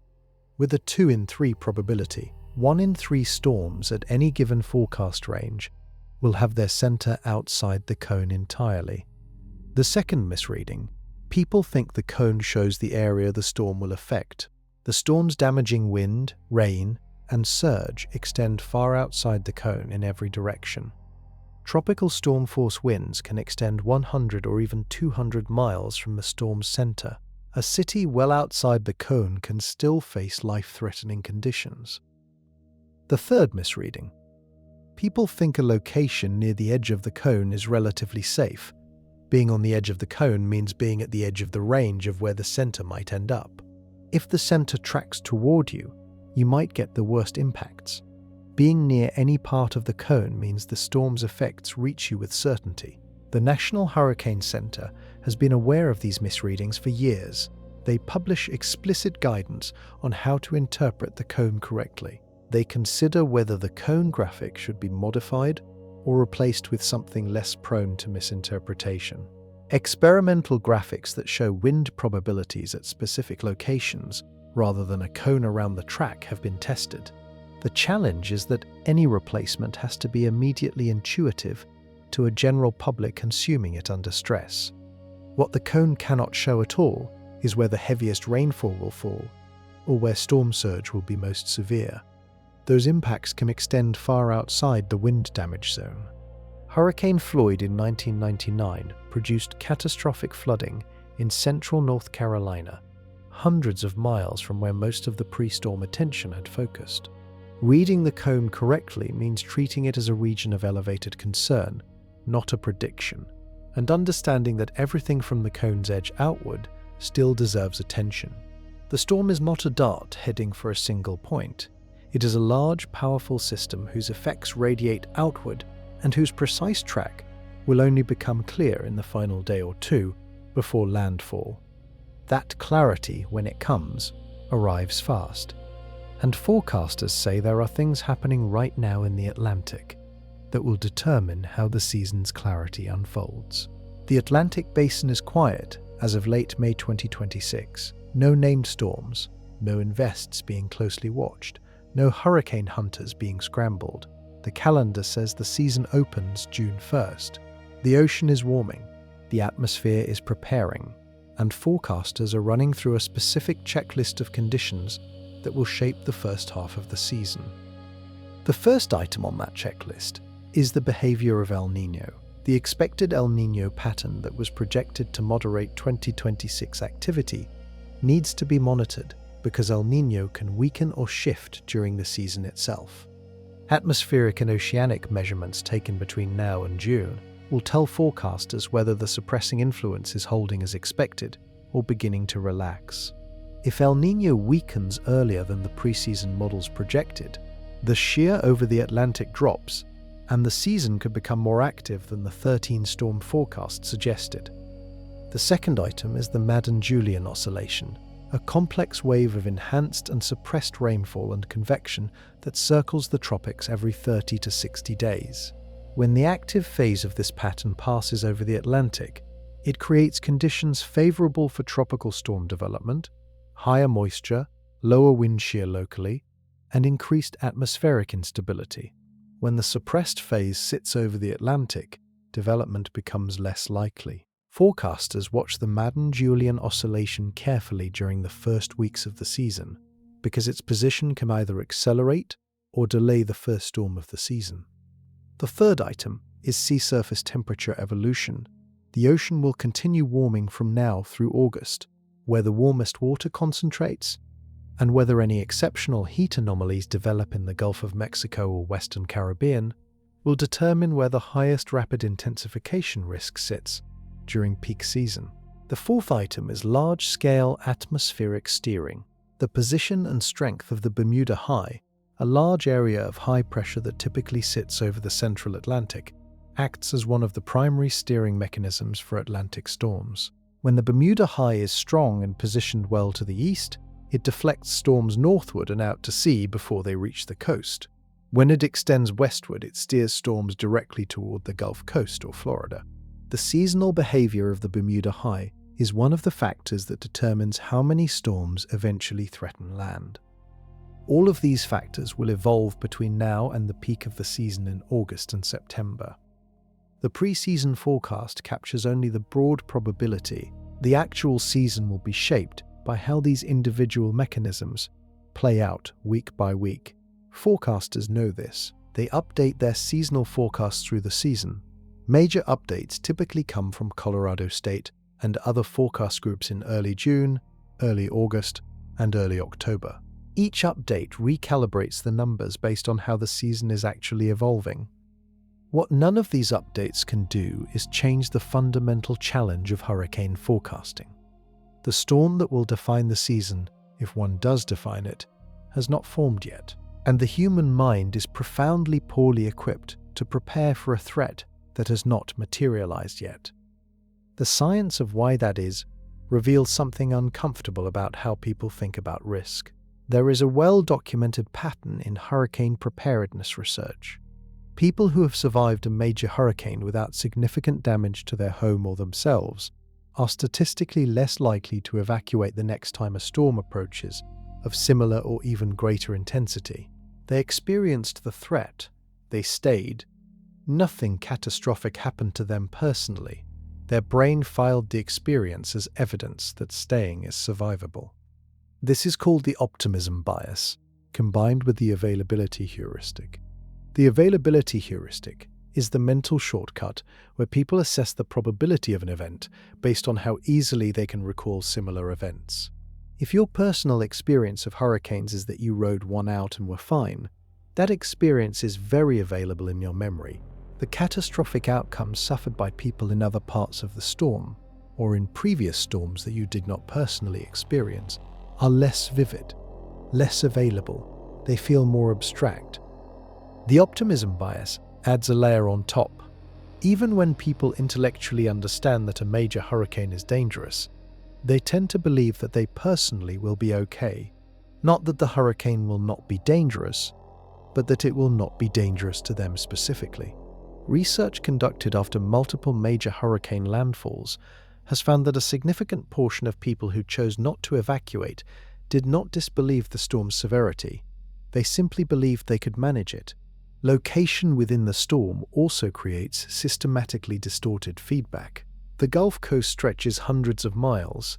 A major hurricane makes landfall at one point and produces catastrophic conditions within roughly 50 miles of the center. Communities 60 or 80 miles from the landfall point may experience tropical storm conditions, significant rain, and power outages, but not the life-threatening surge and extreme winds of the core.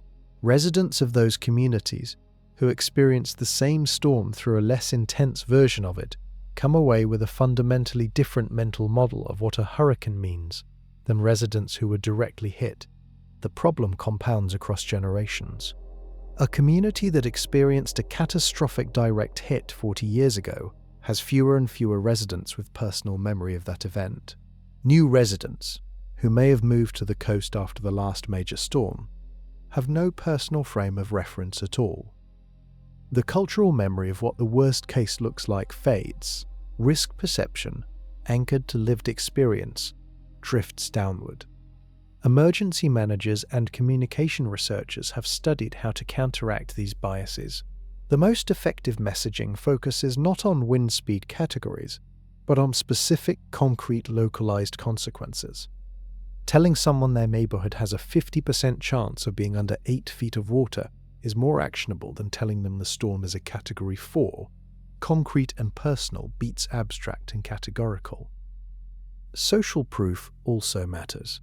When a person sees their neighbors loading cars and leaving, they are more likely to leave than if they receive only official warnings from sources they do not personally know. Community-level behavior is contagious in both directions. Neighbors who stay provide social permission for others to stay. Understanding these psychological patterns is why the improvement in hurricane forecasting technology, as dramatic as it has been, has not solved the problem of hurricane deaths. The storm can be accurately forecast days in advance. The warning can be clearly communicated, and people will still make decisions that reflect their personal history, their biases, and their circumstances rather than the objective probabilities. The season has not started, the psychology is already in place, and the Atlantic, which looks so calm right now, has a long history of making people regret the assumption of calm. Stand at the edge of the ocean in late May. The water is warm against your feet. The sky is clear. The beach is full of people who drove here from inland cities, drawn by the flat, quiet surface that stretches to the horizon. Nothing about what they can see suggests danger. The Atlantic looks like a postcard, but the Atlantic is not a postcard.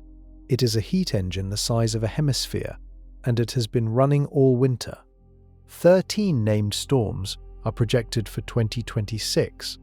6 could become hurricanes. 2 could reach the level where a single landfall reshapes a community permanently. El Niño may suppress some of that activity, or it may weaken before peak season, removing the break it was supposed to provide. Sea surface temperatures are warm. Ocean heat content is loaded in the Gulf. The atmospheric patterns that steer storms are taking their summer shape. The season does not open like a theatre curtain on June 1st. The ocean does not receive a signal and begin. June 1st is a human designation, a point on the calendar that aligns with when storms historically become more frequent. But the Atlantic has formed tropical storms in May before. It has formed them in April. The energy that drives hurricane formation does not pause at the calendar's edge. What June 1st actually marks is the beginning of the period of highest sustained vigilance, the moment when forecasters shift from monitoring to active watch, when emergency management offices move from planning to readiness, when coastal residents in the highest risk zones should be finalizing their plans rather than beginning them. This season, as every season, carries 3 truths simultaneously. The forecast suggests a near normal year, which sounds manageable.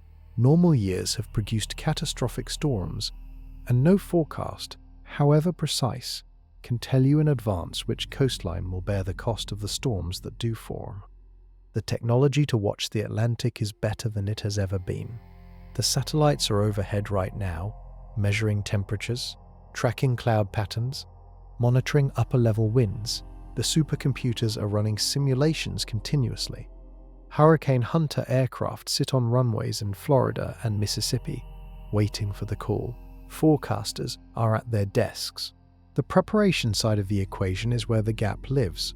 The gap between what science can tell us and what people do with that information.